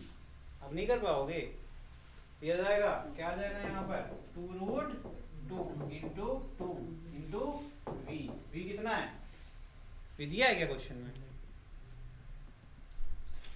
दिया हुआ है यार 20 लीटर, लीटर में कर लो कितना आ जाएगा, ये 4 दुनिया 8, 80√2 लीटर, मीटर में करना होगा तो 80√2 इंटू 10 पावर -3 मीटर क्यूब। क्या बातें कर रहे हो यार, ये हो गया डन। अब P3 निकाल लो, P3 निकालने क्या बात है, P3 इज इक्वल टू क्या हो जाएगा म्यू आर, T3 भी पता है ना, और क्या हो जाएगा हमें V3 भी पता है, ठीक है। PV is equal to mu R T, मैंने फॉर्मूला यूज कर लिया, मीटर क्यूब में मैंने कन्वर्ट कर ही रखा है, कुछ करना ही नहीं है, ठीक है। सारी वैल्यू पुट कर दो, म्यू कितना है 2 दिया हुआ है, 2 मोल्स दिया है तो है 2 मोल्स ऑफ हीलियम, ये देखो 2 मोल्स, तो म्यू की वैल्यू कितनी है 2, सारी वैल्यू है उठा के पुट कर दो, 2 इंटू 8.31 इंटू केल्विन में T3 कितना था 300, ये कितना था 80√2 इंटू 10 पावर माइनस, सॉल्व कर डालो यार आंसर आ जाएगा। तो यहाँ से P3 आ गया, P3 इज इक्वल टू कितना आएगा 0.44 into 10 to the power, unit क्या होगी न्यूटन पर मीटर स्क्वायर। जिसको √2 दिक्कत कर रहा है रेशनलाइज कर लेना बड़े भाई, ठीक है। ये 2 कट जाएगा, ऊपर न्यूमरेटर में 2/√2 को √2 लिख सकते हैं, √2 होता है 1.41, ठीक है। फिर बचेगा 80 और 10⁻³ ऊपर चल जाएगी, बाकी सब तो कट ही जाएगा। 0 0 से काट दो ना भाई, ये 0 0 से काट दो, ठीक है। 8 हो जाएगा, फिर डिवाइड कर ही लोगे। समझ में आ रहा है? 2 का टेबल तो पढ़े ही हो सब लोग, है ना? पढ़ लोगे कि नहीं पढ़ लोगे? तो ये आ जाएगा 0.44 × 10⁵ न्यूटन पर मीटर स्क्वायर। आखिरी क्वेश्चन इसमें जो दिया हुआ है, वर्क डन भी निकालना है। देखो, also calculate the work done under isobaric and adiabatic process. तो वर्क निकालो, तो आइसोबारिक के लिए क्या हो जाएगा? P × delta V, P × delta V। थोड़ा स्पीड अप करिए, ठीक है।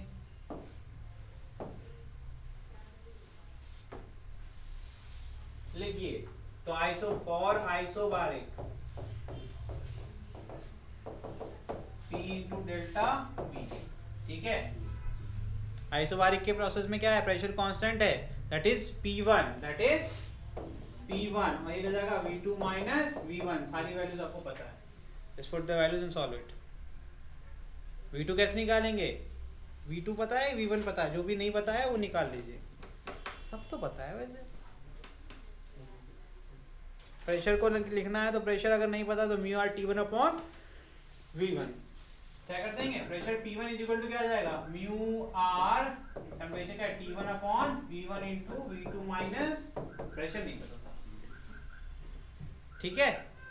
ये कितना? 40 लीटर माइनस 20 लीटर, यानी कि क्या आ जाएगा? 20 × 10⁻³ और म्यू कितना है? 2, R कितना है? 8.31, T1 कितना है? 300, V1 कितना है? 20 × 10⁻³ इंटू क्या जाएगा? 20 × 10⁻³ खत्म हो गया यार। क्या क्वेश्चन है ये कोई, ठीक है। कितना जाएगा?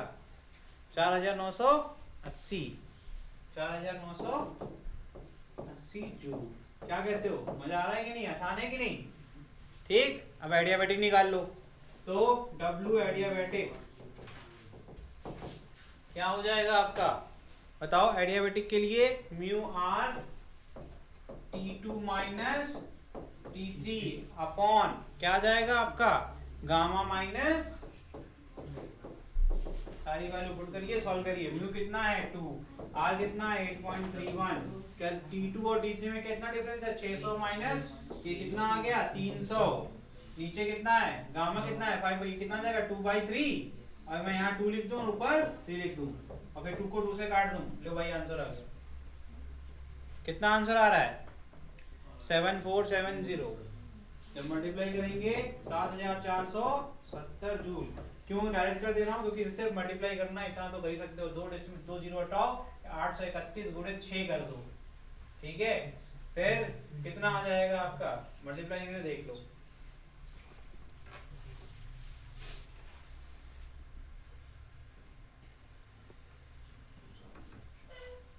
$4981 approximately 4980।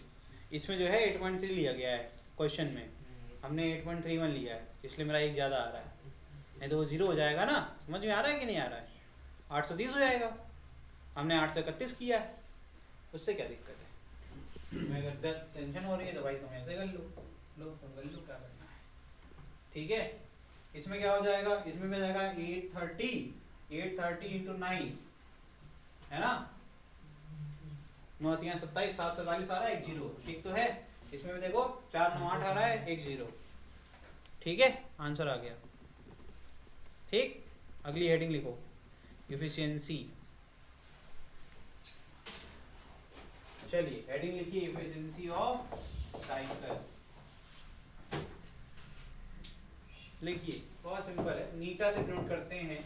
It is equal to total mechanical work done by the gas, total mechanical work done by the gas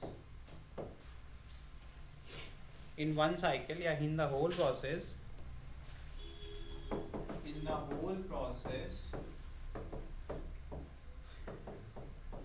upon heat absorbed by the gas, heat absorbed by the gas,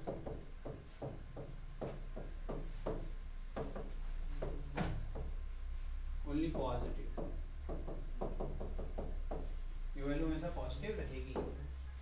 दूसरा formula लिखिए, area of PV cycle, area of PV कर, area of PV cycle upon heat injected into the system, heat supply भी दे सकते हैं, injected into the system. ये है दो फॉर्मूले आपके थर्मोडायनेमिक्स की एफिशिएंसी निकालनी है।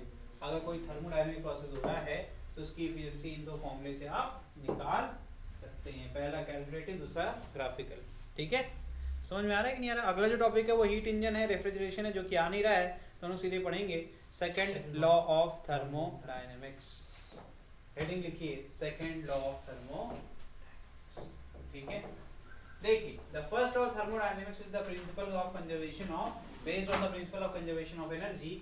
इसमें आपको पता है ये energy can not be created not destroyed, it can be only transferred from one form to another form. इसी का एग्जांपल है आपका Q is equal to delta U plus W। यहाँ पर ये दिखाता है कि जो भी हीट एनर्जी एब्जॉर्ब हो रही है वो दो हिस्सों में बट रही है। पहले ये हिस्सा जो है वो इंटरनल एनर्जी को इंक्रीज करने पे लग रहा है और दूसरा वर्क परफॉर्म करने पे लग रहा है, तो बिल्कुल कंजर्वेशन को फॉलो करता है। Common experience shows that there are many conceivable processes that are perfectly allowed by the first law and yet are never observed। तो कह रहे हैं कई ऐसे प्रोसेस हैं जो कि फर्स्ट लॉ को कंप्लीटली जो है आपको फॉलो करते हुए नहीं दिखेंगे। ठीक है, अगर देखिए for example, nobody has ever seen a book lying on a table jumping to a height by itself would be possible if the principle of conservation of energy were the only restriction। This principle which disallow many phenomena consistent with the first law of thermodynamics is known as second law of thermodynamics। तो second law में क्या correction है? Second law कहता है gives a fundamental limitation to the efficiency of a heat engine and coefficient of performance of refrigerator। तो ये कह रहा है ऐसे तो इनफाइनाइट आप एनर्जी ट्रांसफर कर सकते हो, एब्जॉर्ब हो सकती है और सप्लाई भी की जा सकती है, तो उस पर एक कंस्ट्रेंट कर दिया कि भाई एक लिमिटेशन है। ठीक है, उस लिमिटेशन के अंतर्गत ही ऐसा परफॉर्म कर सकते हैं, नहीं तो ये गलत हो जाएगा। ठीक, आगे देखिए नेक्स्ट, केल्विन प्लैंक स्टेटमेंट। पहला स्टेटमेंट है केल्विन प्लैंक स्टेटमेंट।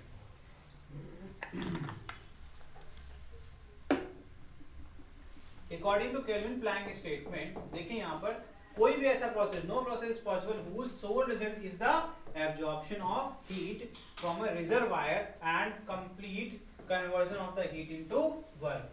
तो कैसे हैं, कहते हैं ऐसा कोई प्रोसेस एग्जिस्ट ही नहीं करता जिसका सोल प्रोसेस क्या है कि हीट एब्जॉर्ब करे और टोटली वो वर्क को परफॉर्म कर दे। समझ में आया? ऐसा प्रोसेस इम्पॉसिबल है। ठीक, फिर क्लॉसियस स्टेटमेंट क्या कहता है? No process is possible whose sole result is to transfer the heat from a colder object to a hotter object। It can be proved that the two statements above are completely equivalent। The second law of thermodynamics is a general principle which places constraint upon the direction of heat transfer and the attainable efficiency of the heat engine। तो second law देखो, पहले बता दे रहा हूँ, ये topic से ज्यादा weightage आएगा नहीं, बिकॉज पहले ही बोल दिया गया है कि आपका हीट इंजन और रेफ्रिजरेशन नहीं आएगा, और ये पूरा लॉ जो है हीट इंजन और रेफ्रिजरेशन के लिए ही है, लेकिन लिखा गया है सिलेबस में कि रिवर्सिबल और आपका इरिवर्सिबल प्रोसेस पढ़ना, तो हम वहीं तक लिमिटेड रहेंगे। लेकिन प्रोसेस समझ लो, एक ये कह रहे हैं कि ये इम्पॉसिबल है कि पूरी पूरी हीट एब्जॉर्ब करें, उसको वर्क में कन्वर्ट कर दें, या फिर ऐसा इम्पॉसिबल है कि आप कोल्डर बॉडी से हीट क्या करें, स्टार्ट करके किसी हॉटर बॉडी को दे दें, क्योंकि हीट ट्रांसफर पढ़ा था कि हायर टेम्परेचर से लोअर टेम्परेचर तो जाता है और हमेशा जो डिग्री उसका जो हीट फ्लो होगा वो हायर से लोअर जाएगा। तो ये जो प्रॉब्लम देखी गई फर्स्ट लॉ में, उसी का करेक्शन कर रहे हैं और कुछ भी नहीं कर रहे। Thermodynamics, the entropy of the universe never decrease, it either increases for irreversible process or remains the same for reversible process। तो important क्या हुआ, according to syllabus, जो current syllabus है उसके हिसाब से entropy is very important, क्योंकि वही reversible और irreversible के लिए आपकी आ रही है, तो मैं entropy आपको पढ़ाने वाला हूँ। ठीक है, समझ में आ गया कि नहीं आ रहा है? तो एंट्रोपी जो स्टेटमेंट ऑफ सेकंड लॉ कहता है कि जो भी एंट्रोपी है यूनिवर्स की वो डिक्रीज कभी नहीं होती है, ये क्या होती है, तो इंक्रीज होती है इन इरिवर्सिबल प्रोसेस में, या तो वो कांस्टेंट में होती है, डिक्रीज होते कभी नहीं पाया गया। समझ में आ गया? चलिए अब पढ़ते हैं जो सिलेबस है आपका रिवर्सिबल प्रोसेस। ठीक है, रिवर्सिबल प्रोसेस क्या होता है? A reversible process is defined as the process that can be reversed without leaving any trace on the surrounding. Both the system and the surrounding are returned to their initial state at the end of the reverse process. Condition for a reversible process. पहली condition क्या है? The process should take place very slowly, जिसको quasi static भी कहते हैं, equilibrium भी कहते हैं, मैंने पढ़ाया था। फिर आगे देखिए static from the Latin word quasi meaning as if, मतलब इस तरीके से हो कि ऐसे लगे कि रुका हुआ है या फिर स्टैटिक है, ठीक है। So that it satisfies the following requirement each stage of the process. पहला क्या है requirement? The system should be in mechanical equilibrium. क्या है भाई? मैकेनिकल इक्विलिब्रियम में होना चाहिए, मैकेनिकल चेंजेस बॉडी में ना के बराबर होने चाहिए। The system should be in thermal equilibrium. Thermal equilibrium जानते ही हैं कि सिस्टम का टेम्परेचर क्या हो रेगुलेटेड रहे, ठीक। The system should be in chemical equilibrium. No new product, कोई बाय प्रोडक्ट नहीं बनना चाहिए ड्यूरिंग द प्रोसेस। ऐसा ना हो कुछ रिएक्शन हो गया, कुछ नया एक्स्ट्रा बन गया, ठीक है। ऐसा कुछ भी अगर नहीं होता है तभी आपका ऑब्जेक्ट या जो प्रोसेस है वो रिवर्सिबल होगा, नहीं तो रिवर्सिबल नहीं होगा। मतलब टेम्परेचर कांस्टेंट रखना है थ्रू आउट द प्रोसेस। आपका मैकेनिकल मतलब शेप एंड साइज या फिर कोई प्रकार का मैकेनिकल चेंज बॉडी में नहीं आ सकता है। और लास्ट में क्या कह रहे हैं? केमिकल मतलब किसी प्रकार का रिएक्शन भी नहीं हो सकता। ऐसी कंडीशंस अगर फॉलो करते हैं तभी हम आपको रिवर्सिबल प्रोसेस करके दिखा सकते हैं या परफॉर्म किया जा सकता है। अब इसमें एक इम्पॉर्टेंट बात है कि ये हमेशा क्वासी स्टैटिक इक्विलिब्रियम में होना चाहिए, यानी कि बहुत बहुत बहुत स्लो प्रोसेस है, मतलब हो सकता है सालों लग जाए किसी एक प्रोसेस को, ठीक। इस टाइप का प्रोसेस है।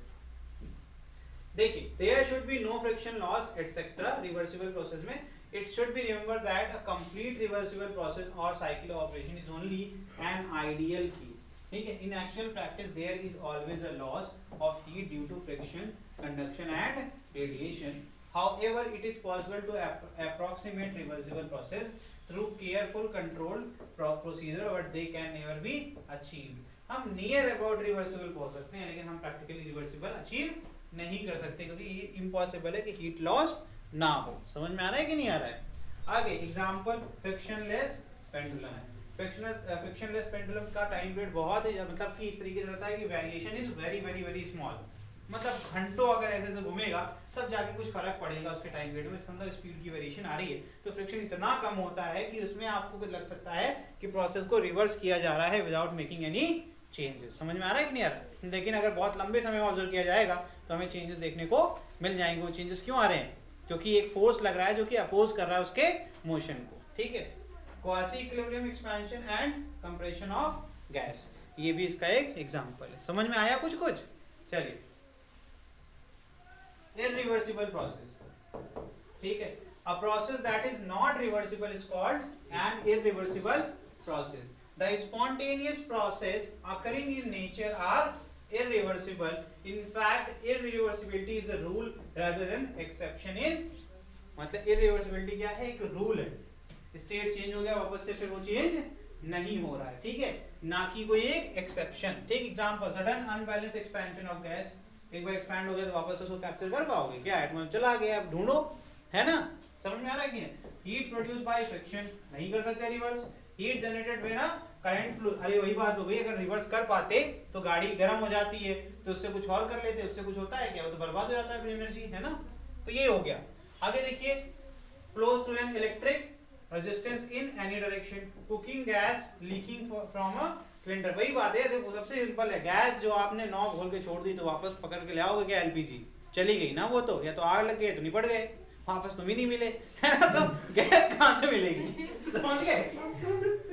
डिफ्यूजन ऑफ लिक्विड और gases, breaking of an egg, एक की शेल एक बार टूट गई तो वापस सही कर लोगे क्या? ग्लू लगा दोगे क्या? गया ना? तो द ग्रोथ ऑफ प्लांट। अच्छा ये बताओ, एक वेजिटेरियन है या नॉन वेजिटेरियन है? नॉन वेजिटेरियन ना? कितने लोग वेजिटेरियन कहते हैं? वेजिटेरियन है वेजिटेरियन? अच्छा क्या लॉजिक है? उसमें कोई लिविंग सेल नहीं पाएगा। अच्छा, मतलब मैं ये कहता हूँ भाई साहब, अंडा खाने वाला जो वेजिटेरियन होता है उस पर कभी विश्वास मत करो, क्योंकि वो कुछ भी चेंज कर सकता है, वो कहेगा कुछ तो बदल देगा अपने हिसाब से परिभाषा। भाई वो नॉन वेजिटेरियन हुआ, ठीक है। अब उसमें कोई डिस्कशन नहीं होगा। मैं तो खाती हूँ। अंडा खाने वाले वेजिटेरियन सबसे खतरनाक होते हैं, उनसे बच के रहिए। वो कभी भी बाजी पलट देंगे, ठीक है। हाँ, तो मैं खाती हूँ।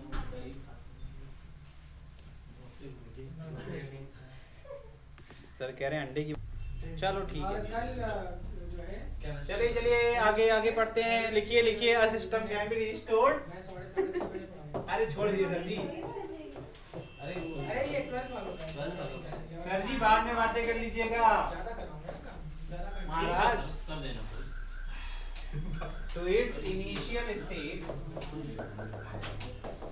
खत्म होने वाला है चैप्टर यार, खुश हो जाओ थोड़ी देर, बस खत्म होने वाला है, पढ़ लो पढ़ लो।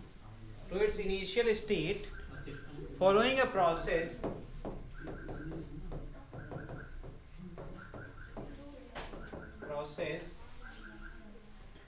regardless of whether the process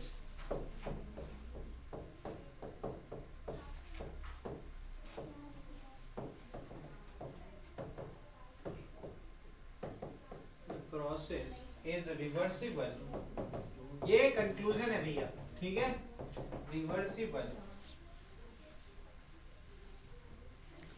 और इरिवर्सिबल, क्योंकि थर्मोडायनामिक प्रोसेस को हम लोग रिवर्स कर सकते हैं, ठीक है।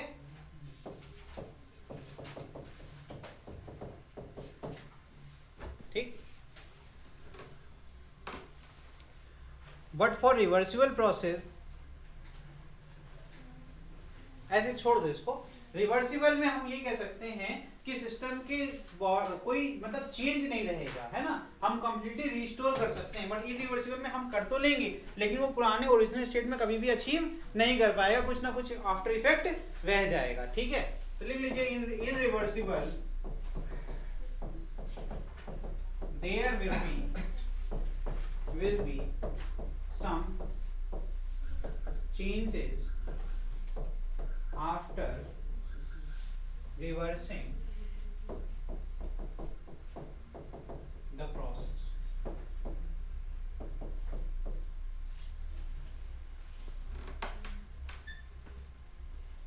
So cannot be restored to its original. So cannot be restored to its original state. Original, इतना लिखो, रिवर्सिबल तो पता ही है क्या होता है, ठीक है ना। चलिए नेक्स्ट हेडिंग लिखिए, एंट्रोपी। कार्नोट साइकिल पढ़ा देंगे, ठीक है, छोटा सा टॉपिक है, पढ़ लो, कोई बात नहीं, ठीक है। चलिए, entropy and the second law of thermodynamics. To have a better understanding of the thermodynamic process and the second and third law of thermodynamics, let us introduce the concept of entropy. It was introduced by Clausius in 1865, ठीक है। A quantity that denotes the amount of disorder is called entropy and is denoted by S। क्या कह रहे हैं, कितना disorder आया, ठीक है, किसी भी बॉडी के अंदर या किसी भी प्रोसेस के अंदर, उसको जो डिनोट करता है वो क्या है भाई, S, यानी कि entropy of the system. The total energy always conserved in any process, but the total entropy always increases or remains the same। अगर जीरो डिसऑर्डर है तो क्या है, सेम रहेगा। अगर आपका डिसऑर्डर ज्यादा है तो उसकी वैल्यू इंक्रीज होगी, डिक्रीज तो हो नहीं सकती है। समझ में आ रहा है कि नहीं आ रहा है। तो यहाँ पर in any process the disorder increases और रिमेन्स द सेम। समझ में आ रहा है कि नहीं आ रहा है। तो यहाँ पर लिखिए ds is equal to dq by t, ठीक है, और डेल्टा एस लिखेंगे एवरेज चेंज के लिए, क्या चलेगा, इंटीग्रल लग जाएगा, ठीक। ये हो गया तुम्हारा एंट्रोपी का फॉर्मूला, ठीक है। तो रिवर्सिबल के लिए क्या हो जाएगा, फॉर रिवर्सिबल अभी बताया था कि ओरिजिनल स्टेट में वापस आ जाएगा, तो चेंज कितना हो जाएगा, 0, ठीक है। For irreversible delta S always greater than 0, ठीक है बेटा। समझ में आ रहा है कि नहीं आ रहा है। A process where delta is less than 0 is not possible, impossible वाली बात होगी, ठीक है। चलिए चलिए हेडिंग लिखिए कार्नोट साइकिल, ठीक है। Carnot device an ideal engine which is based on a reversible process. देखा जाए तो ये सिलेबस में नहीं है, ऐसी कुछ क्लैरिटी ऑफ थॉट नहीं है, बिकॉज इंजन नहीं पढ़ाया मैंने। तो तुम्हें हीट इंजन नहीं पढ़ाया, रेफ्रिजरेशन नहीं पढ़ाया, तो तुम्हें ये भी नहीं पढ़ाना चाहिए, लेकिन मैं आपको सेफ साइड रखते हुए पढ़ा दे रहा हूँ, ठीक है। इसमें बस क्योंकि जो प्रोसेस है वो आपको ऑलरेडी नोन है, हम साइकिल ऑफ ऑपरेशन पढ़ने जा रहे हैं। तो 4 साइकिल ऑफ ऑपरेशन होती है। इसमें देखिए ग्राफ बगल में बना हुआ है। पहला होता है आइसोथर्मल एक्सपेंशन, क्योंकि मैंने आपको आइसोथर्मल बताया हुआ है। आइसोथर्मल एक्सपेंशन का मतलब जानते ही हैं कि क्या होगा सर, टेम्परेचर कांस्टेंट, और रीजन पढ़ाने का सिर्फ यही है, ठीक है। तो आपको कौन सा गर्म मिलेगा, देखो A to B, टेम्परेचर क्या है कांस्टेंट, ये हो जाएगा A to B, ठीक है। सेकंड क्या मिल जाएगा आपको, सेकंड लिखिए एडियाबैटिक एक्सपेंशन, एडियाबैटिक एक्सपेंशन, ठीक है, कहाँ B to C, ठीक है। नेक्स्ट आपका होगा फिर से आइसोथर्मल कंप्रेशन, कंप्रेशन लिखा हुआ है, कंप्रेशन, ठीक है, C to D, ठीक है। कंप्रेशन होगा, टेम्परेचर कांस्टेंट रहेगा, लेकिन वॉल्यूम डिक्रीज हो जाएगा। लास्ट है आपका वापस से एडियाबैटिक कंप्रेशन, एडियाबैटिक। तो कार्नोट साइकिल एक ऐसा है जिसमें आपका रिवर्सिबल हो या फिर इरिवर्सिबल प्रोसेस हो, उसको हम क्या कर सकते हैं, रिवर्सिबल बना सकते हैं। समझ में आ रहा है कि नहीं आ रहा मैं क्या कह रहा हूँ। हमने वापस से पुराने पॉइंट पर पहुंच गए जहां से हमने स्टार्ट किया था। तो ये 4 स्टेप लगेंगे अगर किसी प्रोसेस को रिवर्सिबल में बनाना है तो। समझ में आया बच्चे।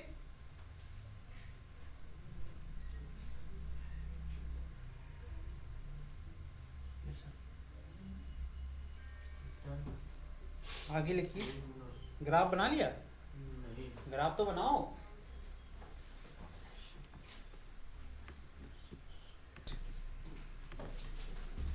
इसके मेन पार्ट्स क्या होते हैं, पहला होता है सोर्स ऑफ हीट, ठीक है। It is a hot body of very large heat capacity kept at a constant high temperature, जो क्या करेगा, कंटिन्यूअसली आपको हीट ट्रांसफर करता रहेगा। Its upper surface is perfectly conducting so that working substance can take heat from it, ठीक है। आगे next क्या, mechanical arrangement around the working substance. It is a hollow cylinder whose walls are perfectly non-conducting and its base is perfectly conducting, fitted with non-conducting piston. This piston move without any friction. Ideal gas enclosed in the chamber. Diagram बना दें। देखो ये हो गया तुम्हारा source, ये क्या है तुम्हारा, जिसका ऊपर वाला चैम्बर क्या है, हीट ट्रांसफर कर सकता है। ये है आपका जो आपका प्लेटफॉर्म है जिसके ऊपर रखा हुआ है, जिसकी जो चैम्बर है आपका, ठीक है। ये हो गया तुम्हारा चैम्बर, ये क्या है, कंडक्टिंग है, ये क्या है, कंडक्टिंग है, ताकि यहाँ से हीट ट्रांसफर हो सके। ये क्या है, नॉन कंडक्टिंग, क्या है ये, नॉन कंडक्टिंग। ये पिस्टन क्या है, नॉन कंडक्टिंग, क्या है बेटा, नॉन कंडक्टिंग, ताकि ये जब ये एक्सपेंशन हो, हीट जब रेज होगी तो एक्सपेंशन होते ही पिस्टन ऊपर जा सके। ये है एक्चुअल स्ट्रक्चर। समझ में आ रहा है कि नहीं आ रहा। नेक्स्ट आपका क्या है, अभी आगे डायग्राम मिलेगा। नेक्स्ट आपका होता है heat sink. It is a cold body at low temperature. अब वहां से उस कंटेनर को उठाएंगे और एक सिंक, हीट सिंक मतलब क्या होगा, हीट एब्जॉर्ब करने के लिए बना होता है ये। फिर हमने क्या कर दिया, उस चैम्बर को उठा करके यहाँ रखेंगे, ये कंडक्टिंग पार्ट था। अब हीट यहाँ से फ्लो होगी बाहर की तरफ। समझ में आ रहा है, पिस्टन बना लेना, समझा रहा हूँ। It is a body large heat capacity. Its upper surface is highly conducting so that working substance can receive the heat from it. तो हम एक बार वहाँ पे हीट करेंगे, उठा करके इस पर रख देंगे, तो सारी हीट क्या हो जाएगी, निकल जाएगी। पिस्टन क्या होगा, नीचे आ जाएगा।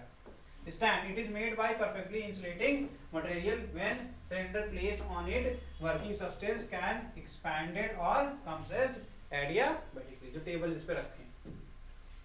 Working. A set of reversible process through them. Working substance is taken back to initial condition to get maximum work from this type of ideal engine. Process of Carnot cycle can be noted by indicator diagram. ठीक है।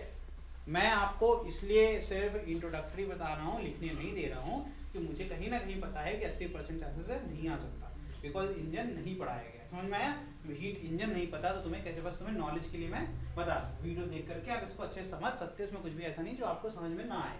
ठीक, पहला होता है isothermal expansion. मैंने यही समझाया था कुछ, ये डायग्राम बनाया था ना मैंने। जी। हीट है, सप्लाई कर रहा है, टेम्परेचर क्या है आपका कांस्टेंट पे, ये क्या होगा एक्सपेंशन होगा, ठीक है। हाई टेम्परेचर पे है तो बॉडी का टेम्परेचर क्या होगा यहाँ, और इसकी सराउंडिंग क्या है, ये non conducting, this non conducting. सुनो पहले समझ लो एक सेकंड के लिए, non conducting non conducting non conducting मतलब बाहर की दुनिया से मतलब नहीं, इसकी बाहर की दुनिया क्या है टी पर है, सेम कांस्टेंट टेम्परेचर हो जाएगा, फिर एक्सपेंशन होगा कि नहीं होगा।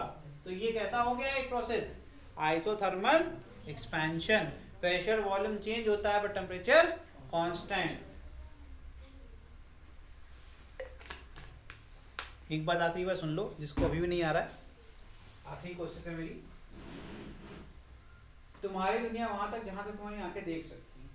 अगर हम जैसे घोड़े की तरह तुमको बनाते हैं, घोड़ा क्या होता है उसकी आंखों पे एक ऐसे लगी होती है ना पट्टी, उसको सिर्फ ऐसे ऐसे क्यों लगाते हैं, ताकि वो सिर्फ सामने देख सके, इधर उधर ना देख सके और वो सीधे चलता रहे। समझ में कुछ आ रहा है कि नहीं आ रहा। इसमें क्या किया गया है, इसमें हीट एक्सचेंज को बाकी 3 जगह से बंद कर दिया गया है, सिर्फ एक एंड है जो कि हीट एक्सचेंज कर सकता है। तो इस गैस के लिए सराउंडिंग सिर्फ सोर्स है और कुछ भी सराउंडिंग नहीं है। समझ में आ रहा है कि नहीं। इसके पास एक ही खिड़की है, उस खिड़की के सामने एक ही आदमी है, उसी से ये बात जिंदगी भर करता रहेगा। समझ में आ रहा है कि नहीं आ रहा। तो जब भी कंपैरिजन होता है सराउंडिंग का, तो सराउंडिंग का मतलब टेम्परेचर इसका T इसका T, तो ये क्या हो जाएगा एट कांस्टेंट। मतलब मैंने ये नहीं बोला कि स्टार्टिंग से T पर था, मैंने बोला कि जब हीट ट्रांसफर हुई तो कांस्टेंट टेम्परेचर पर आ गए। जब इसका टेम्परेचर तभी तक हीट ट्रांसफर होगी जब तक डिफरेंस होगा, जैसे ही आपका डिफरेंस खत्म वैसे ही टेम्परेचर कांस्टेंट। फिर क्या हो रहा है भाई, एक्सपेंशन। समझ में आ गया कि नहीं आ गया। और वो जो एक्सपेंशन हो रहा है उसमें P1 V1 equal to P2 V2 है। समझ में आ गया, इसको लिखवाऊंगा नहीं, बता दिया बस मैंने। नेक्स्ट होता है आपका एडियाबैटिक एक्सपेंशन। अब इसको किस पे रख दिया हमने, टेबल पे, स्टैंड पे, है ना। क्यों, क्या है, अब मैं सप्लाई नहीं कर रहा हूँ क्योंकि सब क्या है, इसको भी हमने क्या बना दिया नॉन कंडक्टिंग। उसके बाद भी अगर चेंज आ रहा है, क्योंकि एडियाबैटिक में क्लियर कहा गया है कि प्रेशर वॉल्यूम टेम्परेचर चेंज होगा, लेकिन आप कुछ भी हीट नहीं दे सकते, ये तो कंडीशन है। उसके बाद जो चेंज आएगा अगर फिर भी ऊपर जाता है, फिर भी पिस्टन ऊपर जाता है, तो कहेंगे एडियाबैटिक एक्सपेंशन हो रहा है। ये डॉटेड लाइन क्या रिप्रेजेंट करती है, ये वो पॉइंट है जब मैंने सोर्सेस को हटा दिया, जब मैंने सोर्सेस को हटा दिया और इसको नॉन कंडक्टिंग के ऊपर रख दिया, जिससे कि अब इसके अंदर हीट ट्रांसफर नहीं हो रही, लेकिन उसके बाद मैंने ये पाया कि अभी भी एक्सपैंड कर रहा है। इसका मतलब है कि अब जो चेंज आ रहा है वो उसकी इंटरनल एनर्जी की वजह से आ रहा है, हमने कुछ भी सप्लाई नहीं किया। तो इंटरनल एनर्जी क्या कर रही है, इसको वर्क कर रही है, फिर वर्क से चेंज होगा तो वापस से ये नेट क्या आ जाएगा, क्या से क्या आया था, delta U is equal to minus of DW। इसी प्रकार से DW अगर वर्क हो रहा है is equal to minus of, मतलब डिक्रीजिंग, कहीं ना कहीं जब एक्सपेंशन होगा तो डिक्रीजिंग इंटरनल एनर्जी होगा। तो अगर इसका मोशन हो रहा है तो only causes internal energy of the system. समझ में आ गया। नेक्स्ट आइसोथर्मल, अरे ये गलत लिख दिया। ये लोग एक्चुअली क्या सोचते हैं ना, कंटेंट, इन लोगों को दिमाग तो है नहीं, पढ़ना लिखना तो इनको है नहीं, सोचते एक ही हेडिंग चल रही है, आइसोथर्मल पढ़ते हैं आगे पढ़वा नहीं करते, कंप्रेशन है ये, एक ही बार लिखा होगा, टाइपिंग करते हैं ना, और फिर उसके बाद छाप दिया 4 बार, है ना, 2 बार इसको 2 बार इसको, कंप्रेशन हो रहा है। अब देखो हमने सिंक रखा, अब वापस सीधे से आते हैं, जो इतना हीट हमने दिया, हीट हमने कुछ दी होगी ना, तो ये यहाँ से सिंक पे रख देंगे, तो अभी कंडक्टिंग पे रखा हुआ है, फिर से इस चैम्बर को कंडक्टिंग बना दिया, यहाँ से हीट ही क्या कर रहा है, एक्सट्रैक्ट कर रहा है, हीट एक्सट्रैक्ट करेगा तो वापस से क्या होगा, कंप्रेस हो जाएगा। अब देखना यहाँ तक तो ठीक है, आइसोथर्मल है, क्योंकि हमने कांस्टेंट टेम्परेचर पे करा, वो सब ठीक है। अब मैं बात करता हूँ एडियाबैटिक कैसे, फिर से कंप्रेशन। अब तुम लोग इतने इंटेलिजेंट हो, अब इसको मतलब अब मैंने कहा हीट को ट्रांसफर होने से रोक दो, फिर भी मोशन हो रहा है, तो इसका मतलब क्या हो रहा है, ये एडियाबैटिक क्या हो रहा है, कंप्रेशन हो रहा है। अब ये वो पॉइंट है जहां से शुरू किए थे वहीं पर खत्म हो गए। ये पॉइंट आपका कौन सा है, दिस इज पॉइंट ए। समझ में आ गया। तो ये हो गया आपका टोटल एक्चुअल प्रोसेस, इस तरीके से कार्नोट साइकिल वर्क करती है। समझ में आ गया। अब तुम्हें वो सारी नॉलेज है जिसके लिए आपको पढ़ना था। अगर आपको सिर्फ फॉर्मूलेज पढ़ने हैं, अगर आपसे जैसे कह दिया, तो आपको पता है कि चेंजेस हम फॉर्मूले के फॉर्मूले आइसोथर्मल में लिख सकते हैं। आइसोथर्मल में वर्क निकालना है तो वर्क का फॉर्मूला पता है कि नहीं पता है, पता है ना, तो हम लोग लिख सकते हैं, लिख डालो चलो। वर्क इज इक्वल टू क्या, जितनी आपकी एनर्जी ट्रांसफर करी तुमने उतना ही वर्क होगा, that is equal to P into dV। Isothermal में रट जाना भैया ये बात, V1 से V2, यही तो होगा ना। और अगर हमें mu R T upon V करना है, पी को भी वी के टर्म में लिखना है, तो हम क्या लिखेंगे म्यू आर टी, और यहाँ से क्या आ जाएगा 1 upon we D we, V1 से, ठीक है। समझ में आ गया कि नहीं आ गया? क्या बताओ, टेम्परेचर कांस्टेंट होगा कि नहीं होगा? आइसोथर्मल है, कांस्टेंट होगा, रट जाओ मेरे बच्चे, ठीक है। टी विल बी कांस्टेंट, मतलब T1 लिख दे, ठीक है। पहला प्रोसेस है। एडियाबेटिक में फॉर्मूला बदल जाता है वर्णन का, याद है कि नहीं याद है?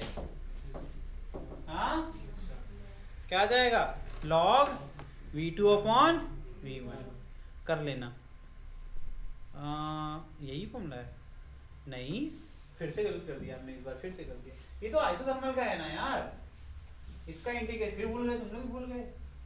जैसे जैसे इसका इंटीग्रेशन करेंगे तो 1 अपॉन एक्स dx पढ़ाया था, log x आ जाएगा log V2 अपॉन V1। कुछ नहीं पढ़ते हैं, गधे एक नंबर की, तो खुद भी गधे हैं और मेरे को भी गधा बना देंगे।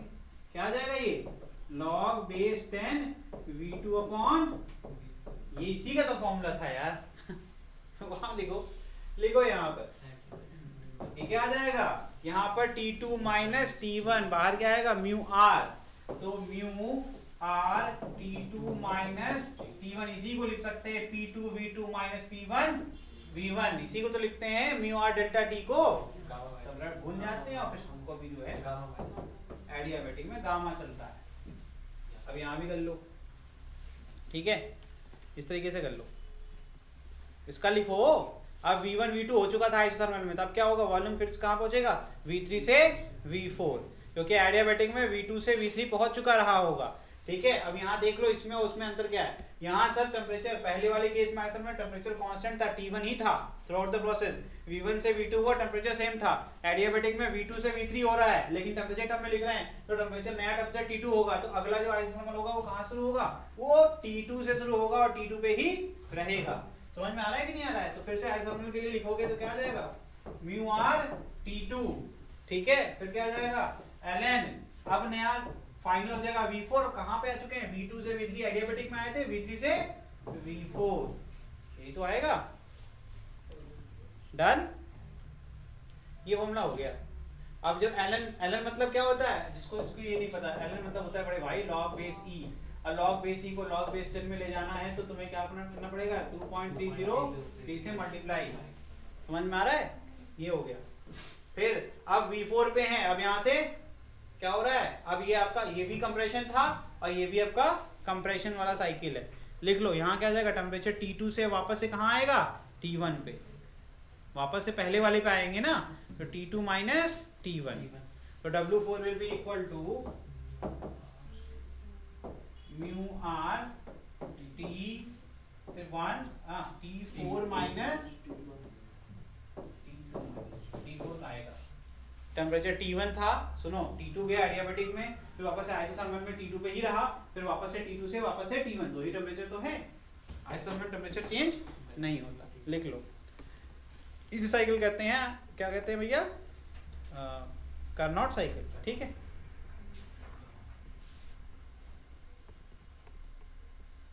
ठीक है, इतना काफी, सर नहीं पढ़ाएंगे, इतनी डिटेलिंग बहुत, ठीक है।